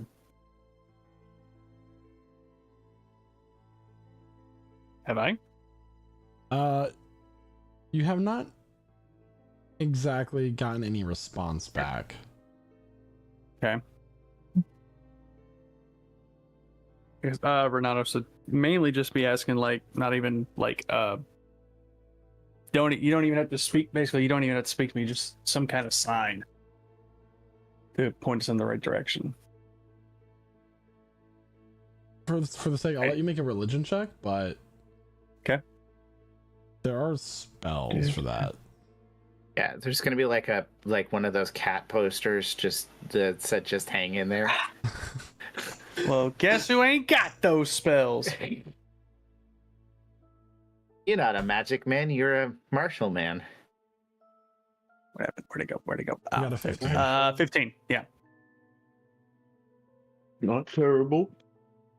Not terrible, but it's not exactly a place of power for the goddesses that you're trying to make a connection with. And like I said, it's not like the previous campaign where they are able to communicate as well. And you don't get a response back, at least for the time being. I haven't heard anything yet. Is Immortal Tamlish still with us? He's still there. So, We are his entourage. what do we think the takeaway from tonight is? Did you have any opportunity to hear from from them anything except for polite words? I do think it was interesting how they were only here for about an hour before they left. Oh, yes. They just came and spoke with the governors and then immediately left. Well, apparently the wife was ill. What is the word? What does the term, and she kind of whispers, death touched mean to you? Does that mean something to us? Everybody can make an Arcana check. Sure, I'll make an Arcana check. Why not? Asked it. Why not? Oh, And I'm finally, actually something. decent at those. Finally, something smart. 11. I rolled a 19. I got a 13. Jeez Louise. The +1 gets better than the freaking bard. I'm the worst roll. Death touched refers to someone who is an intelligent undead, or has someone who has been brought back to life by terms of resurrection, or anything along that sort.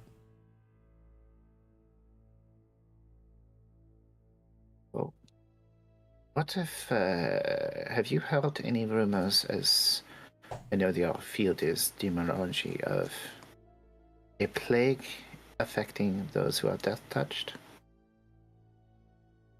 That is not something that I have heard of, but I know several people who have been brought back to life via resurrection.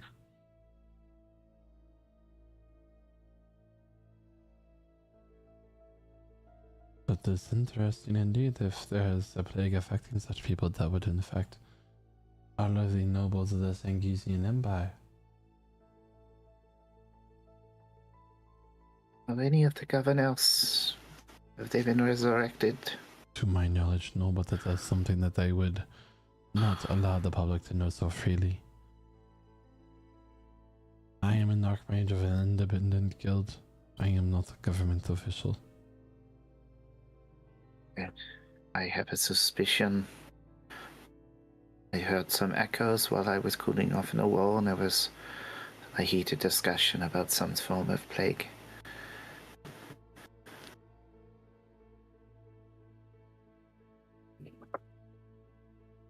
I wonder Like if the demon showing up in the city is in any way connected to what has happened in Sangisian Empire. It seems unlikely. The most likely might be two separate issues. It's perhaps one is just capitalizing off the suffering of the other. I do not know. But your colleague died of something weird. Magic is a dangerous craft.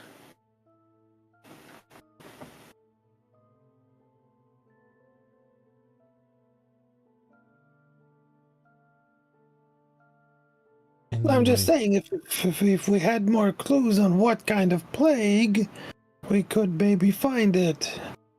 And a plague in a city of this size with a lot of people, I would kind of suspect that concerning. this is something that is likely being kept under wraps to avoid a panic.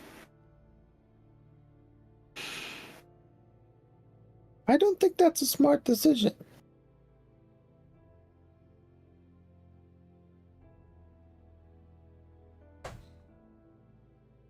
I mean, if it only affects these death-touched, only the ones who have been brought back, then it will only affect the top few people that can afford such a luxury.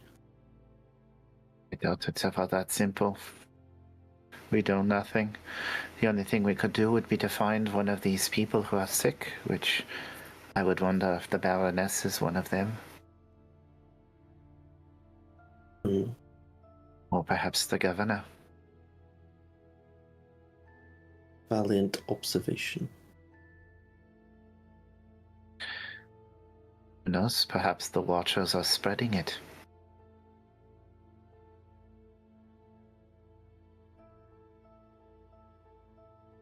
Okay, that's a hardcore theory there. Hmm. Now you're the one with too many questions.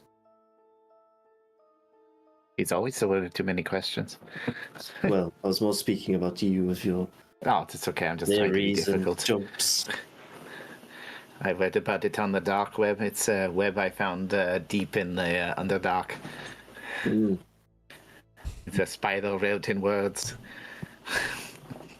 Sorry. Anyway, I believe it might be best if we retire for the night. Of course.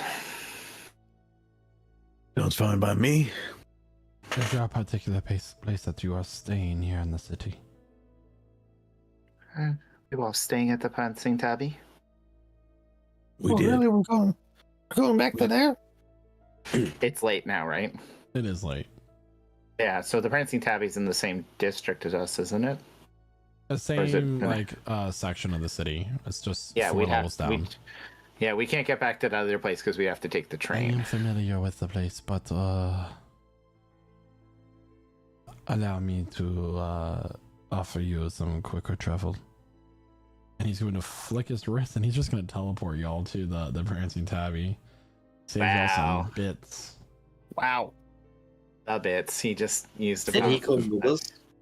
He has to, but he'll be like, I'm just going to head back to my study for the evening, but I do appreciate you being here, and the information that you found out was quite interesting. I'll look more into it. Just want to say, And based we'll on look it, into your... I'm surprised I could hear it from so far away. They were speaking so angrily. Thankfully, the hall was empty except for one servant who, Valerie, thankfully. I used to be a member of the Black Order. You did not have to lie to me. Well, he's okay. He survived. He just pissed himself. What did you do? Nothing. Don't worry about it. Let's not waste your time anymore, Mr. Archmage. But you may not have called us friends yet, but we will become fast friends, I promise you. So you guys are welcomed. You walk back into the prancing tavern, and for the hour, it is late. The tavern is completely empty. Outside of Mary, the owner. Oh,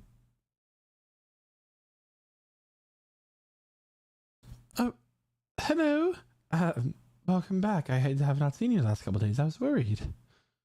We were venturing a little bit far, but we are okay. Your hospitality was dearly missed. I'm happy to hear it. Is there anything I can get you? Suppose we should have, would not be bad to have a late evening aperitif. Now you want to get drunk. There were free drinks there. You're assuming I wasn't drinking? I didn't drink. I didn't drink none. I had to keep my wits sharp. We were at a ball. I seem to have torn my dress here. By any chance, Rom, could you fix this for me? Lomp. I love that so much. How did you tear your dress? I will just say that the servant who was seeing me in such distress got a little handsy, and I had to remind him why you do not try to take advantage of a lady. You cut his fingers off? No, I just scared the living shit out of him.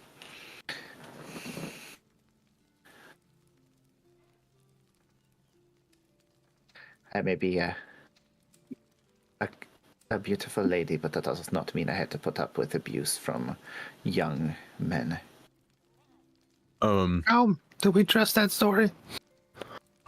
Of course. Why would our friend lie? Do you want to? I am not sure. Do you want to do an insight check?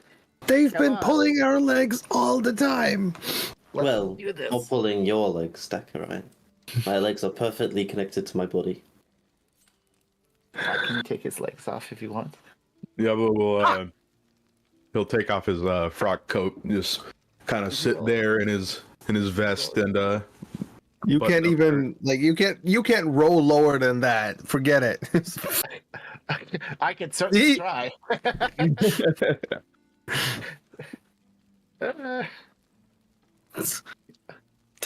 Take your natural one.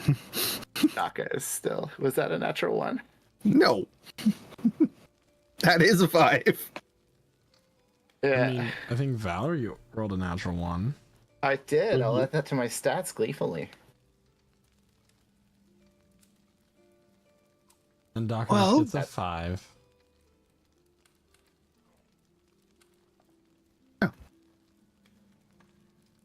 So, is there anything else Should you'd we like to tell do it- before you go to bed? Should we tell the governess that she has handsy servants? I think we're not going to discuss what happened with the governess. I don't think it would do anything to benefit. Why don't He will not. we just decompress after a social event like that and have some drinks and head on to bed.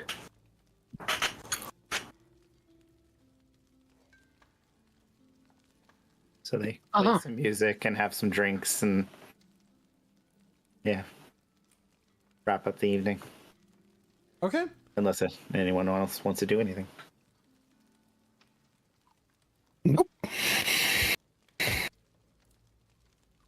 All right. So you head upstairs to bed here at the Prancing Tabby. And were any of you sharing rooms? Probably me and Orna again. Oh, I'm sleeping with the robots. And Decker. Valerie would be alone. Okay. So what I'm going to do here is, since this has kind of been the place you've been staying in the city, I'm going to give you a visual Oh, okay. of this tavern, and I will let you all pick your rooms and put your tokens in. Oh. All right, where's the red room? That's too close. I'll let the stream see this as well. Oh. I mean, obviously this is happening. Interesting. What a wonderful tavern. Or inn, sorry. Oh, Rome. do you want the purple room? Good choice. Would Diablo have taken yes. the purple room? She will tell you that she has a room for each one of you now. She has some vacancies, so if you want your own rooms, you can have them. Because I can take the pale blue room if you want the purple room there, Diablo. No, I mean, in my head, Pram just kind of like sits on the floor and just kind of like powers down for a bit. He doesn't really sleep. Okay. So he has no. Wait, so instead of Daka being with those two, wouldn't it be, smarter for, Renatus to be with them, since all of them just kind of power down, none of us actually sleep? They're still aware of people's movements for 4 hours, like while they're in like a standby mode. That's basically what I do as well. I think at that point it would make more sense to have you with somebody else. That way there's more surveillance. That's fair. Yeah, I think the setup we got going now is probably the best case scenario. Okay. But if you do want to take your own room, as mentioned, that is welcome. I'll just be over here in the cuck Sit chair. in the armchair. I'll be in the cuck chair. Don't mind me. Yeah, but he doesn't sit in the chair. A single light bulb over his head. He doesn't sit in the chair. He stands straight up in it, on the cushions. Actually, wait. I'm a hide in the chest, so it's just like. No, I just say like he T-poses at night. Like they just forgot how to animate his model. Jesus Christ. Slavic squat. He's just doing squats all night. Okay. Okay. That's not at all suspicious. Why would I be suspicious? Well, why would you give us a vigil? It's, Be suspicious. Did we check the dark spots? A little, I want to look up. So a little quick aside. This map certainly does bring back memories, but. Yeah. Oh god. Oh boy. This is where everyone died. No. This is not. Isn't it? I don't believe so. this is not the bag of holding monster. This map. is an even deeper cut. But I won't speak anymore on it. Okay.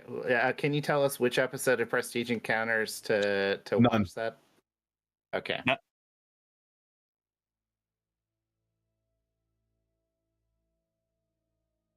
Okay then.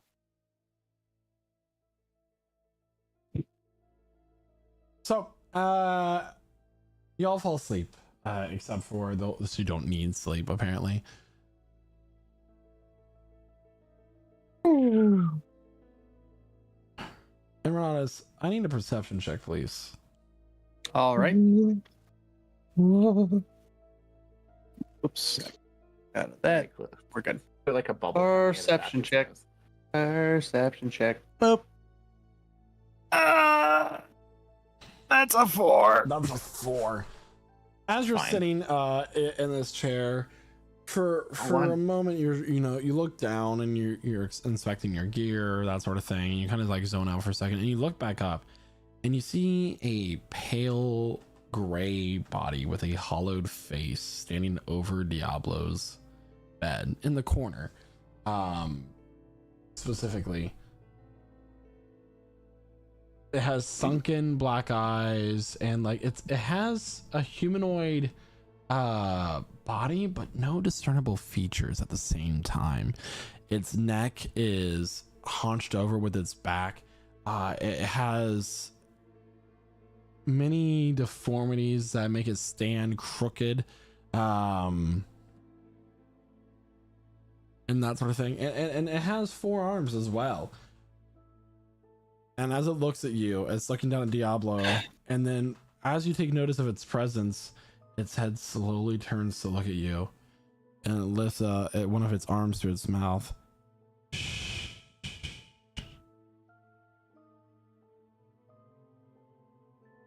Well, I will not. Renatus will stand and he'll summon his sword. I do not think that you want to do that. As it holds one of its arms turns into a very sharp blade and puts itself to Diablo's neck. Why is it that you are interfering with our plans?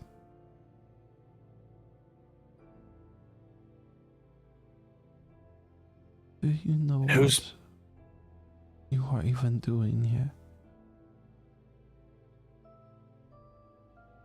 I was simply tasked with bringing those who have the undead, those who have not found their rest, to help them pass over.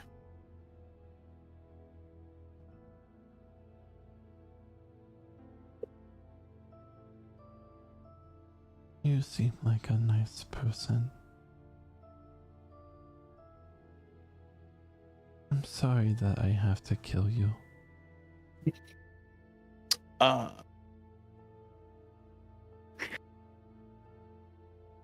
So he's paying attention to me, right? He's looking at you. Cool. Right behind him in this corner, I'm gonna summon my echo. Okay.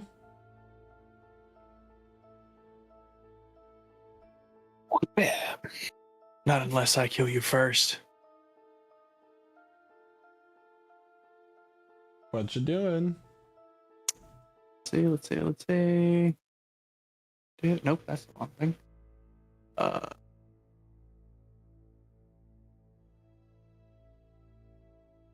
Where is it? Ah, there it is. Damn, that's only if I take the attack action. Well, I can't. Okay. I'll swap places with it. Okay. Gently. And I'm gonna try to grab this thing.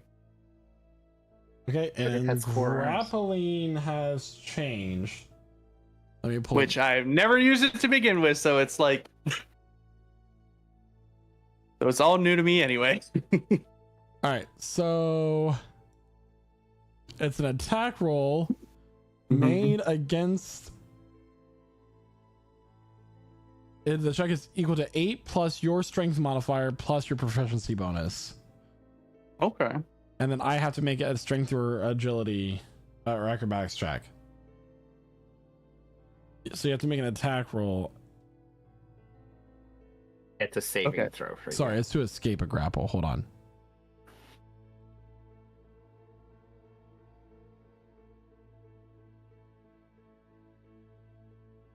It's basically he's setting the DC for your save, your strength or dex saving throw. Wait, is it strength or Hold dex? on. It's your attack roll, an unarmed strike, versus my strength or dexterity saving throw. And then to escape from it, it is 8 plus your strength plus your proficiency bonus. Apparently this is simpler. It's not. It was way simpler last time. Go ahead and make an attack roll, an unarmed strike roll. This is not gonna go well. That's an 11. All right. So with that, I'm gonna have everybody roll for initiative, but you will not enter the turn order until you are conscious and aware of the battle. Is this a surprise attack? This is not a surprise attack. Okay. That's actually surprising. So it's going to succeed against Yep. this. And with that, it is time for battle. Atoru. It's only one enemy. Okay. It's fine. Oh, wait a second. It is easy. I did that.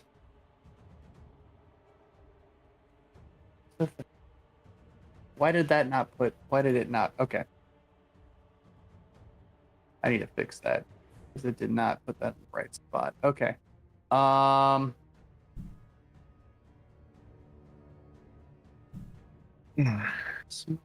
its no action required. Cool. I think having to figure out a DC by 8 plus this plus this is a lot more difficult All right. than contested rolls, but you know. It So doesn't matter since either way. grappling is now considered attack. Was always a attack. No. Wait, was it? I don't know. I've never grappled before, so I don't know. It was athletics and acrobatics contested against athletics and acrobatics. My echo's gonna come up and swing at it.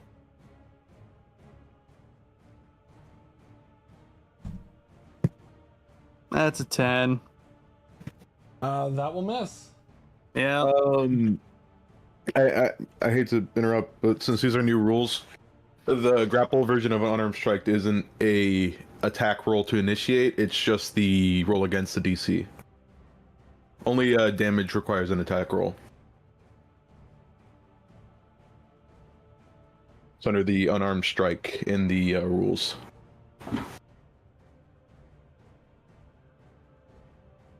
Oh, so You roll an unarmed strike and that's the DC. It's not it doesn't count as like an attack roll to initiate another ability. okay, never mind then. All right, well then, forget everything I just said. Okay. I will do Unless that. I action surge. You got to see if it's grappled first, man. It's not grappled. He already said it rolled. wasn't. Oh, okay. 24. That's more like it. That's a roll. That will hit. Oh, That's gonna be you did 12 actually search. slashing. Now I'll have my echo move up, and then he'll also take his attack. 21. 21 hits. For an additional 9 slashing. All right. And then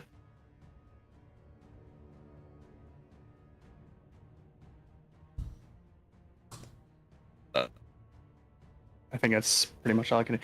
Would kicking be a free action, or is that considered an attack action? Kicking. Yeah, I was gonna kick his bed to try to wake him up. I'll say the Diablo just gets woken up by this. It's not stealthed or Fair enough. anything. So Okay. Diablo gets woken up by this. And now it is its turn. All right. This creature is going to I need both Diablo and Renatus to make a wisdom saving throw, please. Okie dokie. Oakley dokley. Pinkly winkly. 18 16. for me. 18 and 16. All right. You feel like being in the presence of this creature is affecting your mind, and Diablo, I'll say that's what wakes you up. Like you feel this pain in your head, but nothing will happen as a result of it. This creature is going to attack Renatus first. Okay. It takes one of its long arms and it's going to launch it into your chest. That is a 20 to hit. That'll hit. All right, you are now considered grappled as this harpoon arm is like in your chest and pulls you in. Oh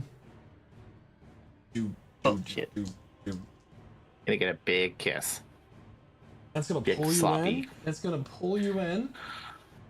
Bite your head off. Hold on. I have to give you the damage for the harpoon going into your chest, so just give me a second. 21 points of piercing damage. Oh. How much? 21. 21. Okay. 21. And now I need you to make another wisdom saving throw, please. Alrighty. 18. 18. You're gonna take half of the psychic damage. Oh shit. That will be 10 points after it's halved, so it's 20 divided by 2, so 10. Take that. A lot. It's fine. All right, so Still up. you are currently grappled by this creature as this harpoon arm has stabbed into you and it's pulled you close. And with that, we're going to go to Diablo's turn because you already took your turn for this round. All right. Diablo, you're waking up and you see this gray contorted creature standing over your bed.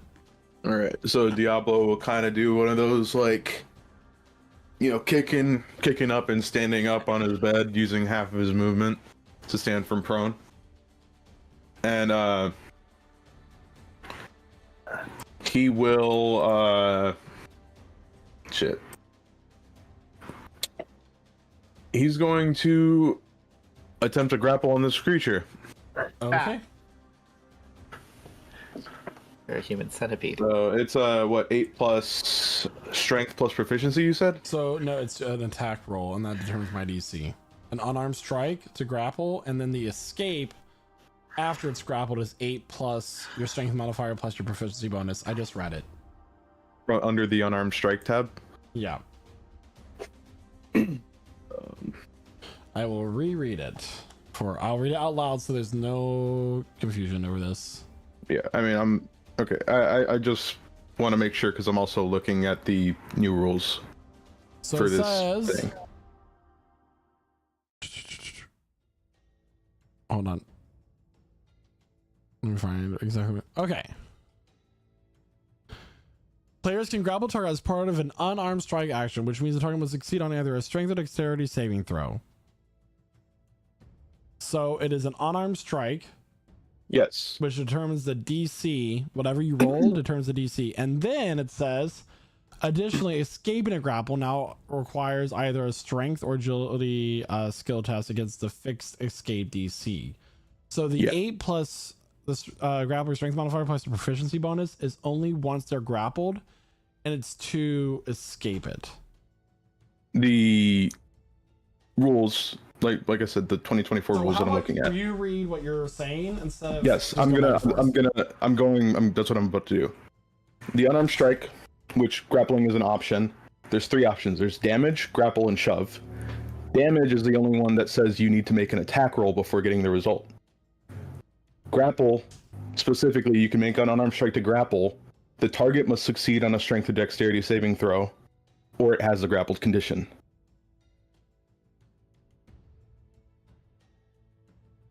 Okay. It's like casting a spell, save or suck. Yeah. So what is the total that I need to roll here?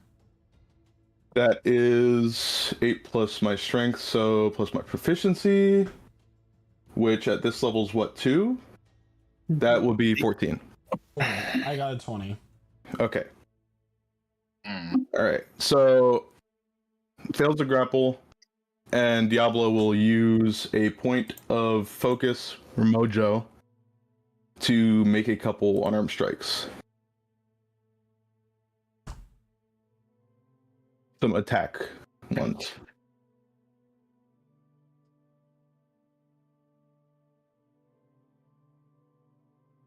It's gonna be a 19 19 hits. for 7 points of bludgeoning damage. Okay. And that will be a 12. 12 misses. All right. And that will be my turn.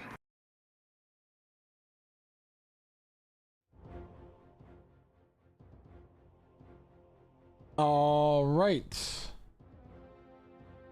It is now its turn again. I need both Renatus and Diablo to make wisdom saving throws at the start of its turn.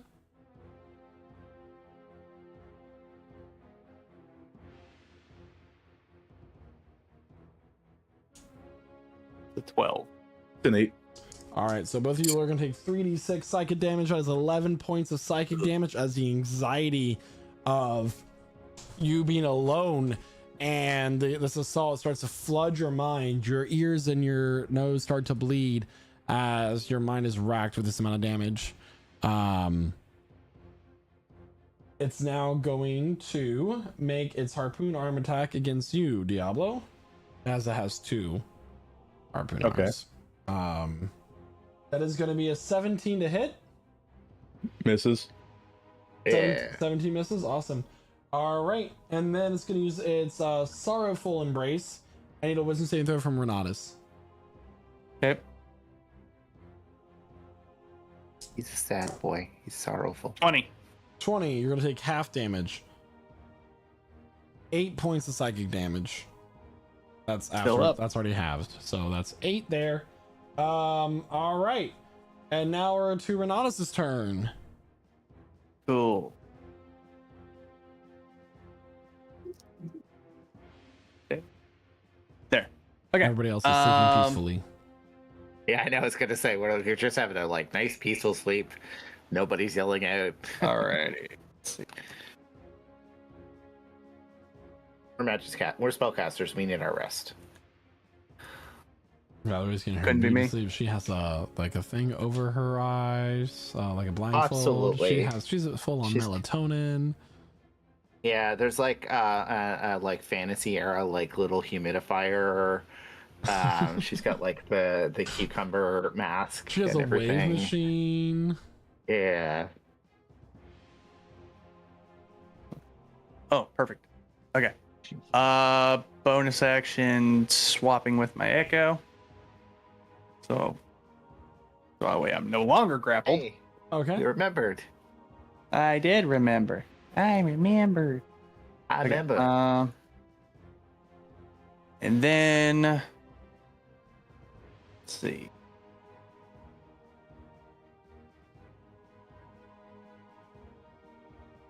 Action. Second. Gotta do some math here. So we have 15 movement left, which means I can move 30.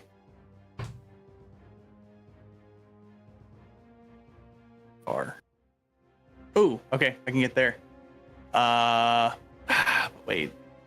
Dash. No, I'll disengage for now. Okay. And then here to the wall. And yeah, that's really all I can do for now. All right. That is indeed all you think you can do for now. Diablo, it's your turn. All right, so basically, he's all propped up, ready to fight and everything. This shit kind of hurts. He's going to scream. Just everybody! Everybody! Yeah. He just calls everybody to his room. You're all awake now. 3 rounds later. Yeah, and Oh, that's what I was gonna. You could have done that. Listen. I was. Never mind. He's not I was gonna go bang on the wall. Be like, wake the fuck up! In Alright, Diablo, what do you in this do? That's case, your it's turn. just a 2-man TPK. We're gonna let it happen. No, it's fine. Yeah. Fine. And Diablo is going to make an unarmed strike against this thing using his action. Okay. Martial arts attack for 15. 15 misses. Just misses. All right. Slips off of it. And then Diablo he will snap his fingers in a little burst of blue and gold. He'll just get a little bit faster as he uses the enhanced step of the wind and runs out to the hallway. Okay. Which gives him the benefit of both the dash and disengage action. Okay. Punks, man. Anything else for your turn? That'll be it. All right. It's now around to the hallway. You see Sophie sitting right here. What is going on? Sophie or Marie? Not Mary. That's what I meant. Okay. That's All right. It is now Ornar's turn. Arnor. Oh no. We got a good old 30 feet. He's gonna. That's Mary. I forgot. I messed up her name. My bad. If he's sat down, is it 15 feet to then get up? If he is sitting down, he's technically prone. Okay. So it yeah, would be okay. 15 feet to get up. 15. So 20. Prone or half prone? I don't care. 25. 30. He's gonna stand right there. Action dash. Whoa. 5, 10, 15, 20, 25 to go there. That would wake everyone up if we weren't already awake. Brum. I'm sorry. What And was that'll that? be Can we all. do that again? That's it. Okay. What? It is now his turn. He is going to launch his spike arm at Renatus, No. as he does have a reach. So the spike arm launch, like it's like a harpoon almost, like launches towards you, Renatus. That is going to be a 19 to hit. Sorry, Yep, that it's hits. actually 22 to hit. That hits. Right. He's going down. Yep. Hold on. Got like no health. No, it's happening. It's 23 7. points of damage. Renatus is down. All right, I do need a wisdom saving throw from Ornard, please. Technically, nah, if you hit that on wisdom Daco when he was at saving 1 health, throw. that would have been an instant kill. Would it not? Not funny. D&D, man. It's D&D. 13 on the Ornar saving All throw. right, Ornard's gonna take some psychic damage as being in proximity to this character. This creature fills his mind with anxiety. That is 13 points of psychic damage. Oh my. I wonder if perceive anxiety. If it's not a feature on their character sheet, I don't think too much into it. Just like how health potions work on a mechanical being. Actually, That is we a have oil feature. potions. Yeah, it's just yeah. And that is his turn. It is now Mary's turn. Oh, Is it Mary actually? joins the fight. Oh god, she's one of them. Oh wait, is. shit. God. Mary is going to tear away at her own skin as she has been compromised. Son of a bitch. And she is going to launch herself at Diablo. Alright. I was thinking of What? one. No witty comment from Diablo about her throwing herself at you. It's not my turn. Oh, fair enough. She is going to go to here. And she's going to make, with her arm spikes, she's going to make 2 attacks.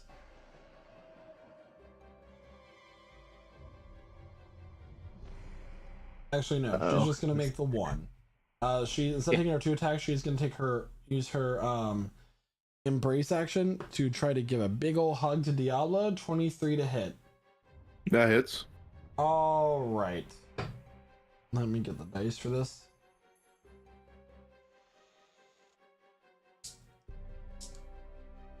Never get to like an NPC, people. Like, just don't, because they like the second they find out you like an NPC, they're either gonna die or they're gonna try to kill you. That's not true. She seems so nice. 24 points of piercing damage. Diablo is going to use deflect attacks. Okay. Hope this helps as a reaction. So I get to roll the d10 plus my dexterity and monk level. So d10 plus 4.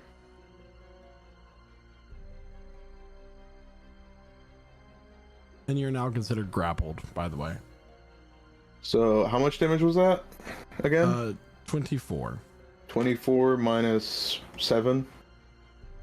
It's a nice, 17? 17? That's right. Points. Yep. All right, cool. That hurt quite a bit.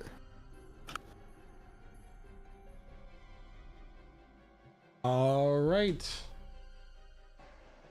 And it is now Cram's turn. Okie dokie, I'm gonna 15 feet to get up. 5, 10, 15, stand here. I'm then going to bonus action second level healing word on Diablo, so that is 4d4 plus 4. 4d4. So that'll be 16 healthy hit points to you. Oh, thank you very much. That's okay. And then I've cast a leveled spell, so I have to do a cantrip from my main action. We shall do on this little fella we'll do a firebolt on this little fella. A firebolt? Yes, so that'll be a 15 to hit on the one marked blue. Just hits Mary. For 7 fiery damage. All right. Mary will use her reaction to do Tightening Embrace. So any creature that is grappled by this creature, when upon taking damage, can do 4d8 psychic damage to a creature it is grappling. Diablo will take 10 points of psychic damage. Oh wow, that's crazy. All right. As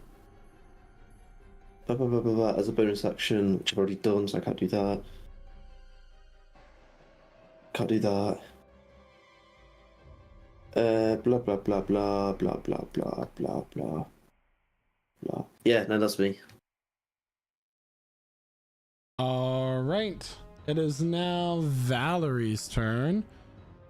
Valerie wakes up, flings off her night mask, flicks off the cucumbers underneath, walks towards the door using half her movement to get up, and does not have enough movement to proceed any further. So, see y'all next turn. Can you not actually use your action to dash?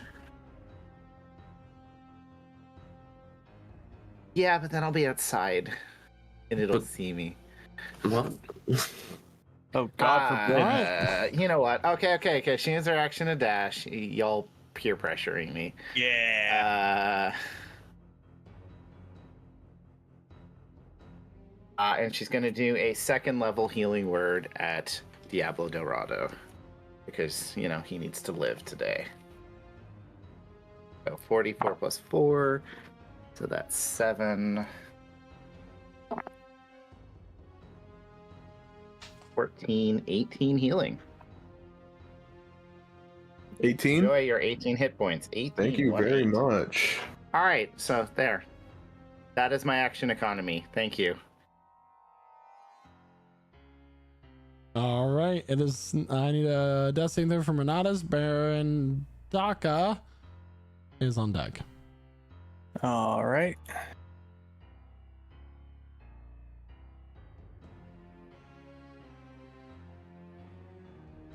Thank you so much. And Daka, it is now your turn. Oh, just so you know, I have advantage on that, so that's why I rolled it twice. Okay. Shame it was both natural ones. Unfortunately. Perfect. The I'm gonna kind of wake up like, what happened? Are we fighting? So I'll just roll out of bed, look out of the hall. Mask. Sleeping mask. That's actually Valerie's also, Valerie's also in a shawl because you know that. Yeah. Yeah. I'm like, frostbite. So Correct. I'll cast it on the blue one. Okay. Here we go.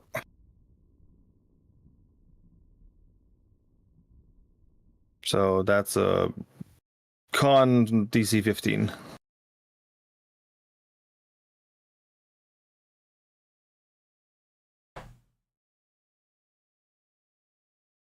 Nine. Well, that's 3 cold damage on top of disadvantage on the next attack roll it makes. Okay. And what? Getting up, moving out, moving back. Hiding under the bed. Okay. There it is. Diablo, it is your turn. All right. Ghost stories. Yeah. Diablo is going to attempt to escape the grapple. Okay.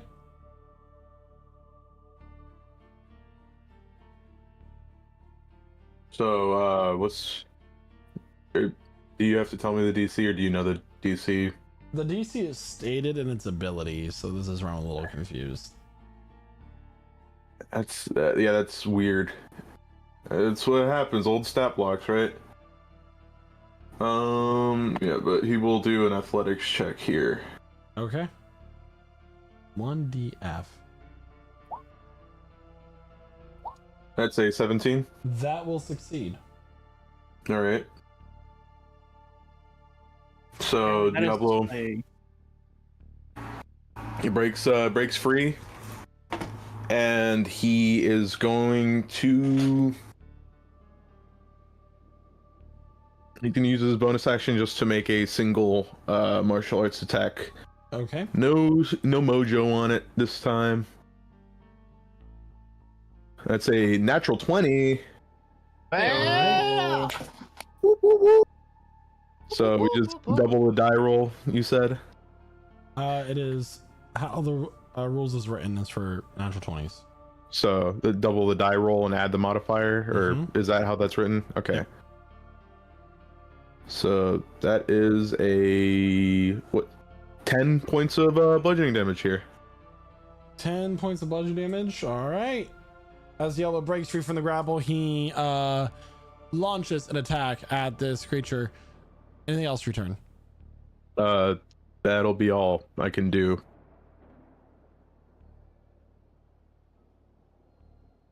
It is now Ornar's turn. Ornar is going to cast Hold Person on this red one in front of him. Can I get a Wisdom saving throw of 14? Is the Silver Bobby? About that. It's Is not it a person? It's not a person. But let me make sure the Ornar whole would- person did not get an update. It just says choose a humanoid which you see within range. I didn't know if It it is was. not a that's humanoid. really. Okay. Hmm. I mean, can I choose to do something else, or? I will allow you to do that, yeah. Thank you. In that case, I will cast. Oh, Renatus, you deserve it. We'll do a healing word on Renatus. Hell yeah. For 6 healthy hit points. Woo! No, it should be.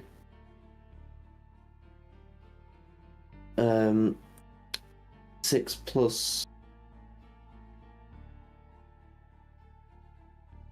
wisdom, so it'll be +4. So it'll be +4 on top of that, so 10. 8.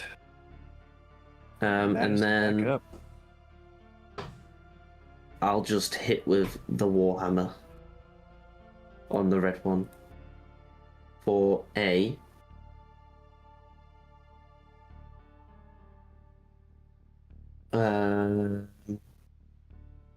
10. 10 does not hit. Then that'll be all. All right. It is now their turn. It is going to attack Ornar. Oh no. With his actually at the start of his turn, I need Ornar to make a wisdom saving throw, please. Okay. As he is within 5 feet of this creature. 22. 22 will succeed. You take nothing. It's uses harpoon arm against you, Ornar. That is going to be a 23 to hit.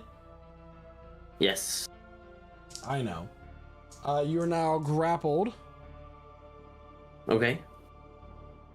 14 points of piercing damage. Ouchie. And now it's going to use a sorrowful embrace. I need another wisdom saving throw from Ornar, please. Okie dokie. Wisdom. 13. 13 will fail. You will take Yeah. 48 psychic damage, totaling total of 16 points of psychic damage. Ornar, I'm down. Oh no, Ornar everyone's dead goes in that room. Down. No, Renatus is back up. He got some healing.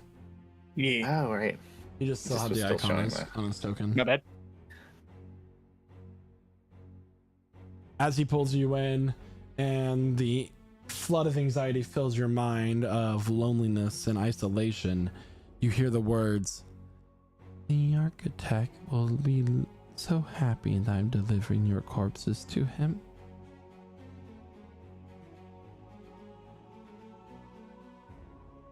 All right. It is now previously known as Mary's turn. And she's going to use her 2 arm spike attacks against Diablo. Actually, no. She's going to move over here and use 1 arm spike attack against Diablo to start. Diablo, that will be a 25 to hit. 25 hits. All right. Not as much damage as the other ability did, but that is going to be 19... Actually, I rolled almost max damage on that. 22 points of piercing damage.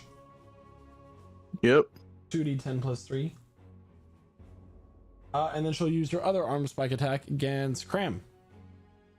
Okay. Cram does a 16 hit. Meets it, beats it, so yeah. All right. 21 points of piercing damage. Like, no. Are you dead? No. Good. Close. Any other damage? That is the end of that creature's turn. Awesome sauce.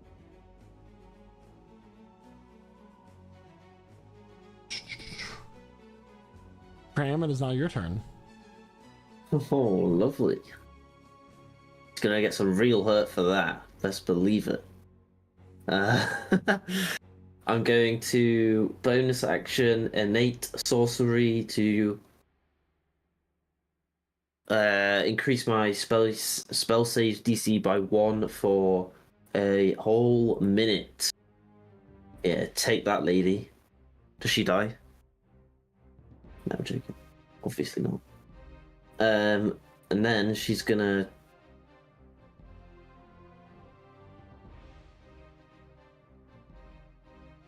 I'm going to do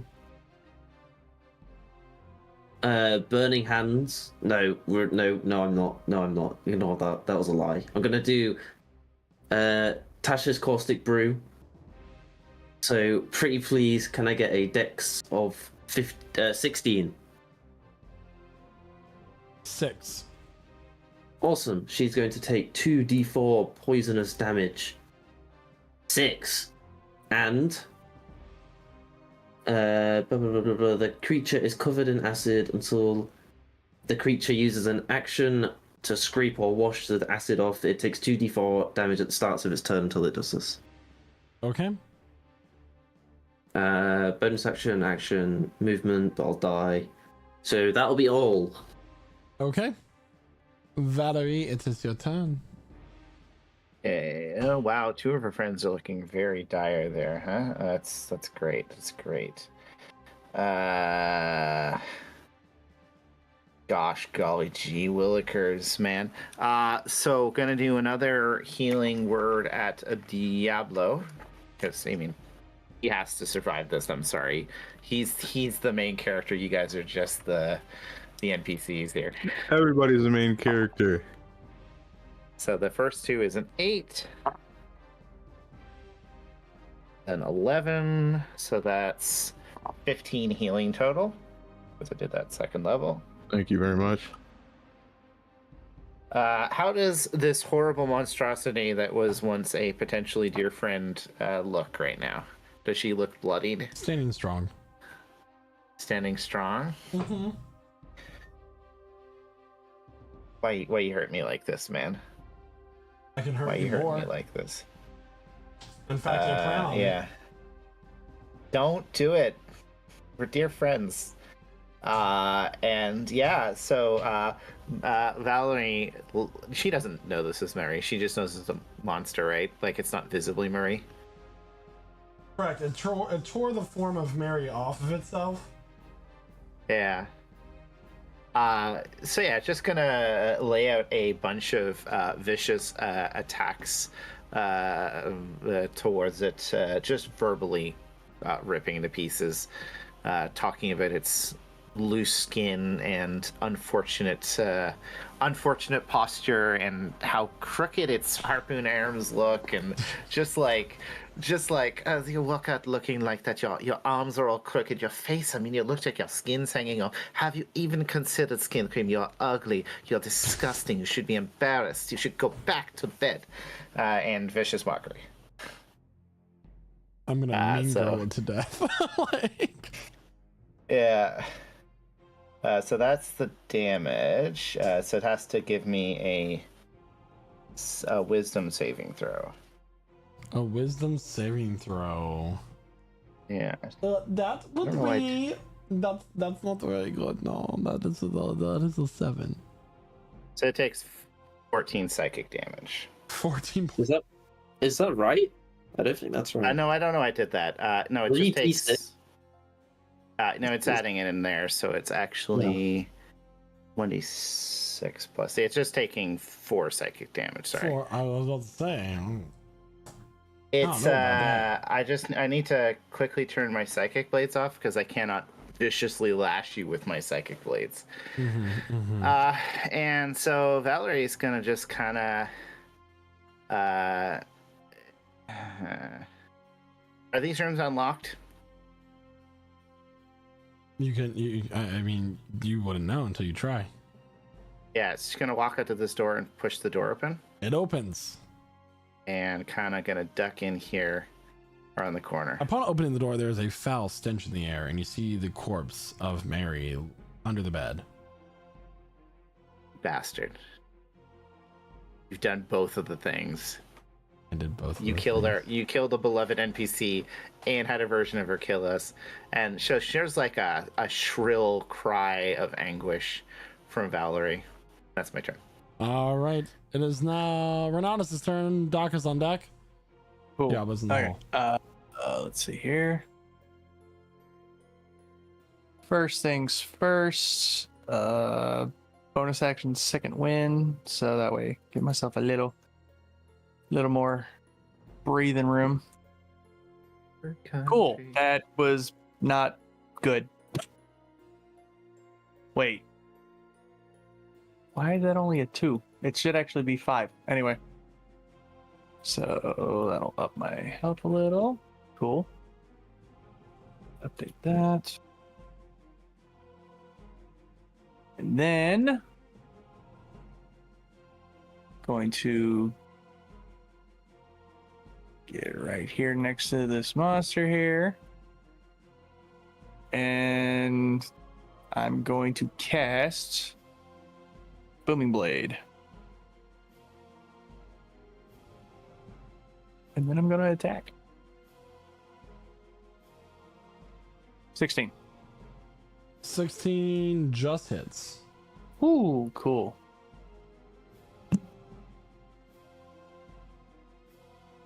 So that's going to be 11 points of damage. You know what? Let's make it. Let's put a little spice on it. Make that radiant damage. Oh. Okay. Did I put sneak attack on that too? No. Nah, not this campaign. And then my echo will also attack. It's a 9. 9 will miss. Okay. So where was I just now? Right here. Yeah, 10 feet. And then I'll take the opportunity and then I'll back away. All right, we'll take the opportunity to attack against you. His lovely harpoon arm. 18 to hit. Just hits. Down, man. There, put myself there. 21 points of piercing damage. Renatus is down again. Renatus He goes falls down. mid stride. He runs away, but just as a spike goes up through his torso and sticks out his front. Doesn't take any before he falls. He breaks his nose. Doc, it is your turn.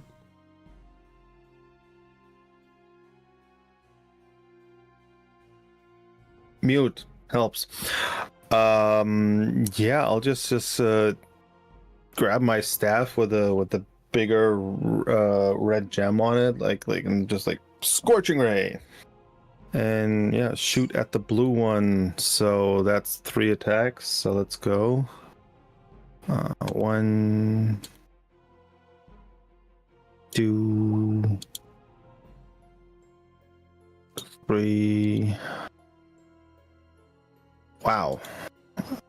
Anything hit? The second one only hit, right? The second one is the only one that hits, correct. That's 6 fire damage. 6 points of fire damage.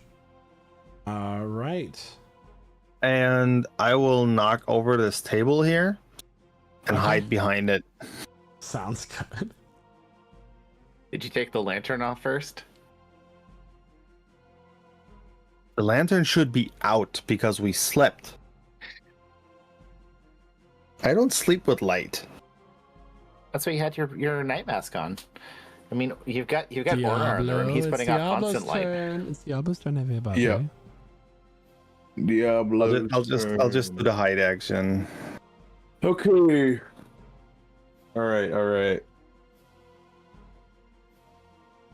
At least that works. So Diablo is this thing isn't grappling anybody right now currently, is it? No, it didn't use Okay. its embrace ability. All right. The Diablo one that's will sorry, let me just clarify something real fast. The one that just brought down Renatus and Ornar, that is the one with the harpoon arms. This one it's different. So Okay. it's not the one with the harpoon arms. It's not the one that can launch its arm like the Death Slinger in Dead by Daylight, basically, is what I'm imagining here. But go ahead. I can see that they both fell in there though, considering the door is open, right? Yeah. All right. That's I guess Diablo will point that out loud. But besides that, he'll just start laying into this thing. Okay. So here we go. That's a 25 to hit 25 will hit.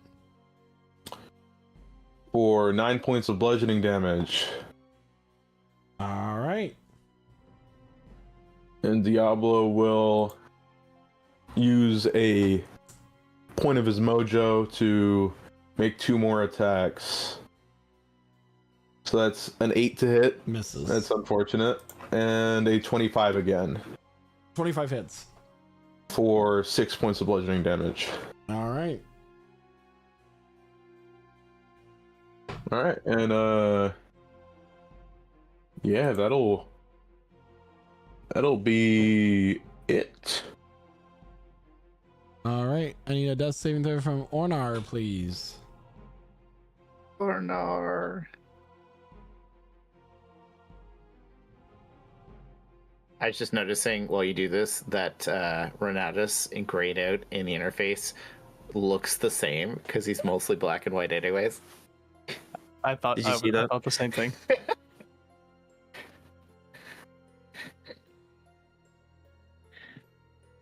Did you get that, Michael? I got it. I'm Cool.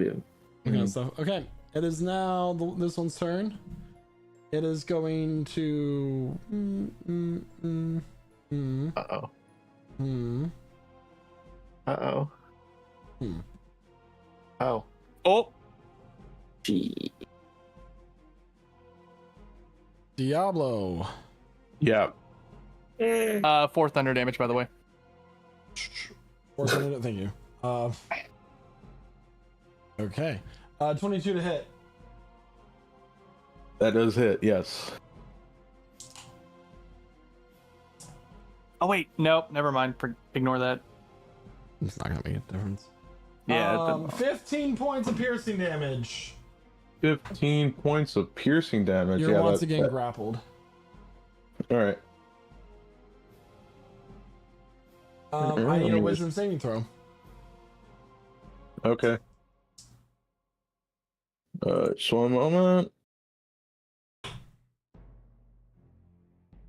Let's see, 16. You will take 9 points of psychic damage. That's half. enough to knock him down. All right.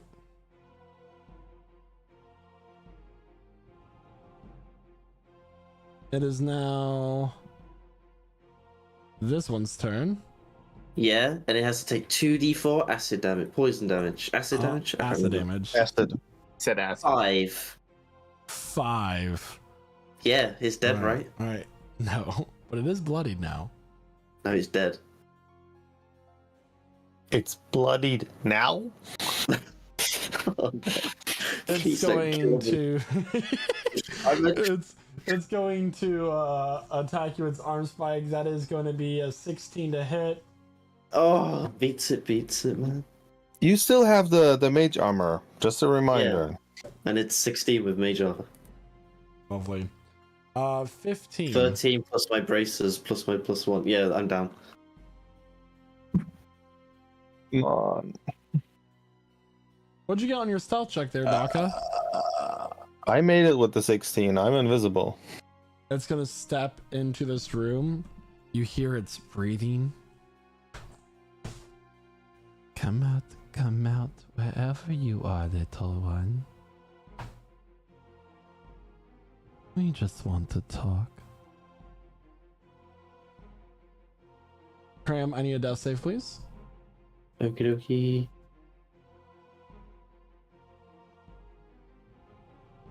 Thank you so much. Oh, never mind. I'm dumb. It actually does take that thunder damage. I thought it was applied it my turn already. regardless. Okay. Appreciate it. You know the help we can get. Valerie, it is now your turn. This sounds bad, right? You hear like Pretty people much. fall. Everybody's down. So Mary's shoved under the bed, right? Okay. Yes. How bad of a person do we feel like being tonight, Gillian? Is the Oh, question. no. What, are we running? There's nowhere to go. So Valerie is going to throw off her shawl and disguise self her herself to look like one of these creatures, but only with 2 arms. Okay. Mm-hmm. Actually, no. Serpent makes sense. Mm-hmm. And they're kind of walking out here and like kind of peering out, looking at it. And what does it acknowledge as she moves out? Make a deception check with advantage. Yeah. It's a 21. Okay. So she's got this like horrific twisted shape. It looks at you, does not react. Yeah. Yeah. Walks up to Cram and kind of like thrusts her foot at the broken wooden body. Is that 2 death saves? Any of these left? Right, and the voice is very similar to the voice she's been hearing.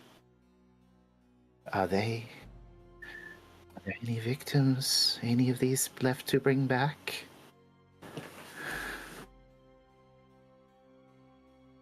All right, is that your turn? Yes. For now. Sorry, guys.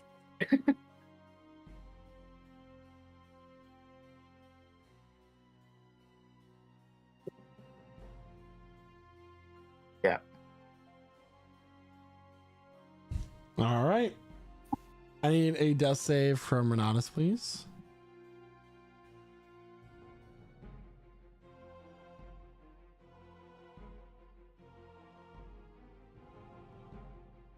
All right, thank you. Daka, it's your turn. What? Roll 20. What are you doing?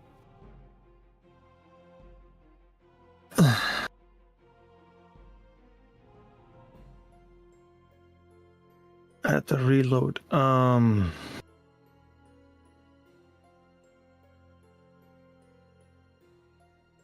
Oh, this is a hard decision.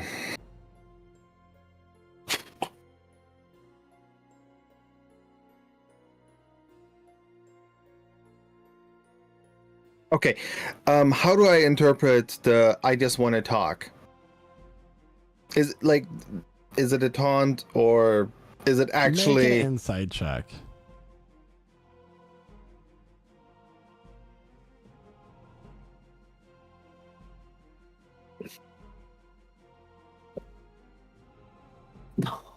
Wow.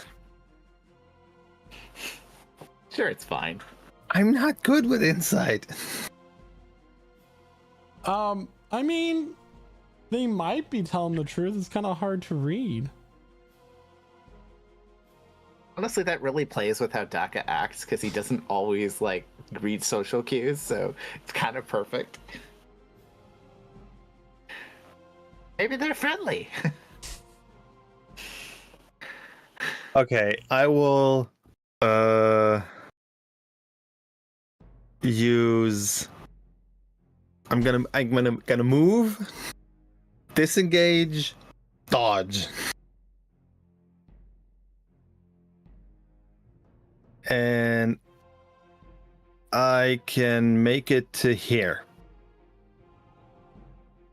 And just passing by a talk.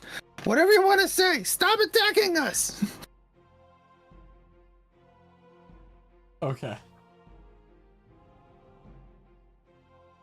Anything else for your turn? That's pretty much like movement, disengaging, Alright, and dodging. From That's Diablo, please. And a death save from all I can Walmart. do. Stressed. I don't have healing spells. Like it's even when I would it, I couldn't. Asmir did a bag of holding in a very similar scene like this. With a bag of holding, he basically set off a nuke. I don't even have a nuke.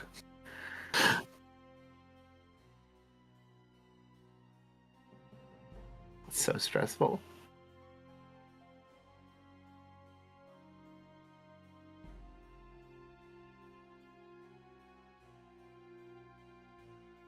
Thank you so much for those death saves. Appreciate it. Running, this one is immediately going to launch his hook arm at you and start to reel you in with it. 22. Mm-hmm. That's at Daka, by the way. I know.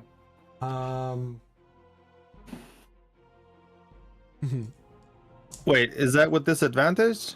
It gets advantage when when it's within 30 feet of at least 2 other creatures. Oh crap. So it's a straight roll. Correct. And it still has a 22. Correct. Mm-hmm. Don't worry about it. These things are This is brutal. fine. Kill me. 19 points of piercing damage. Oh yeah, I need a wisdom save, please. Well, I will let you know that no matter what you roll on your wisdom save, you will go down. Because it will be more than 3. Or more than, yeah.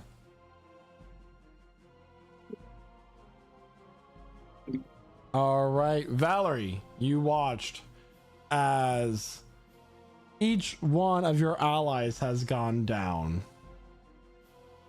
Mm-hmm. And as you're staring at these 2 creatures in this disguise, Mm-hmm. you feel a sharp pain from behind, and then you look down to see this blade, not a spike arm, but a blade sticking out from your chest.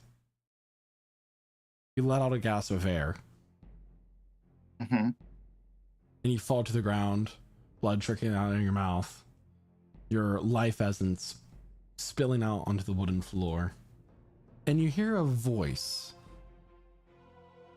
from behind you.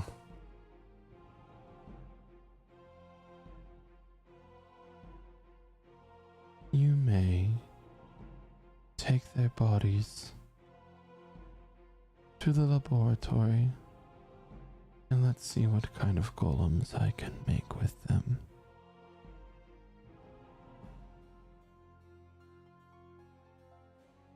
Valerie bleeding out on the floor, coughing up blood as she does so, looking around. Her vision starts to fade. And what happens next is a story for another time. Oh shit. So everybody, that's where we're going to end tonight's session of Prestige Encounters, as the party is suffering a tragic fate at the hands of what was a tavern, almost their first home. We'll see you next week at 8 p.m. Eastern Standard Time here at twitch.tv/LichSouls. I'm your Dungeon Master, Michael, and I'm going to go ahead and pass it on over to Jeremiah, who's playing Diablo, our tiefling monk. Yeah, this is a quite the pickle we've gotten ourselves into. Weird, deformed monsters attacking us in our sleep. I've seen this somewhere. But yeah, it's the ball sequence was very fun. It was great seeing our first our emissaries from the Sangesian Empire. Some pretty interesting characters, hearing something whispers about a plague and whatnot, but who knows if that's even gonna matter for our characters. But we'll see what this whole shebang lands them in next session. And I can't wait personally. And with that, I'll pass it over to Quentin, aka Renatus. Hey, that's me. Yeah. Oh boy. How are we gonna get out of this pickle, gang? Yeah, great session. Yeah, like you said, the ball sequence was really cool. Yeah, good bit of RPing there. A lot of death, saving throws. Not as much fighting as I would have liked, but yeah, well, that's what happens when you get knocked down twice. But anyway, yeah. So, as always, thank you to everyone who was chatting it up in chat tonight. Thank you to all of our wonderful role players for bringing this story to life. And speaking of bringing stories to life, thank you to our wonderful DM, Michael, for putting this story together for us to have the opportunity to bring to life each and every week here. So, yeah, with that, I'll pass it over to Guy, who's playing Valerie. Yeah, that was an interesting end of there, but, you know, at the very least, she got to be the last one alive. So, you know, in the end, she still wins. Thank you so much for this wonderful TPK you've given us, Dungeon Master. Oh, it's no problem. Happy to help. Honestly, for the kind of character that I built, that ball sequence is like exactly the kind of moment I was waiting for. So it's kind of fun to play the non-martial aspects of this character. I always like doing those little things while y'all are, you know, mingling. So that was really neat. Got to learn a little bit of intrigue that will potentially die with us. I guess we will not find out until next week. But yeah, lovely playing with everyone as always. And I'm gonna pass it on to, oh my gosh, who is it next? Killian. Who's that Pokemon? It's Killian, who plays the second last to die. It's Pikachu. It's Killian. Killian. Only because I'm green and small. Yeah. I'd be a, I don't know, plant type. Yeah, no. Definitely had some fun there. Great roleplay. Nice ballroom stuff. Got some high society Valerie things. That was cool. And TPK. Yeah, let's see how we get out of that one. Josh, your turn. I mean, I think I'm gonna go for like a paladin next. You know, high AC, high damage. Really fuck up these creatures. You know. No, I'm joking. We're gonna play 6 paladins, all with like +3 magical plate armor. Yeah. And like I'm actually legendary weapons. I'm actually playing a peace cleric next. That's a good choice. Yeah. Actually. But no, I'm sure the gang will all be fine. We'll just be like hideous, you know, like Valerie will have some of Diablo's horns, Becca's ears are going to be on cram, you know, Ornar's going to have like Renatus's, I don't know, feet. I don't know, you know. Don't you dare touch my ears. We're all going to be gross and hideous, but yeah, really fun battle. I don't know if it was rigged, you know, or if we just suck at the game. But yes, we got one of them close. Very true. Yeah, but you did do a lot of damage to both of them. They were both below half health. But I think this mystery figure would have just sliced us to death anyway. So with that, though, I will pass it back on to Mr. TPK himself. Yes! TPK Michael. Thank you so much, everybody, for attending tonight's session. I can't wait to see you next week for our next session of Prestige Encounters here at twitch.tv/lipsouls. Or if you're just now tuning in from, you know, the podcast network, our videos on demand, we'll see you live here if you decide to tune in. Otherwise, you can catch our videos or the pre-recorded sessions of our stream the following Monday from when they take place. So we love to have it. It's always a good time. And of course, the story does go on. We'll see you next week. Until then, bye! Bye. Bye. Und gute Nacht.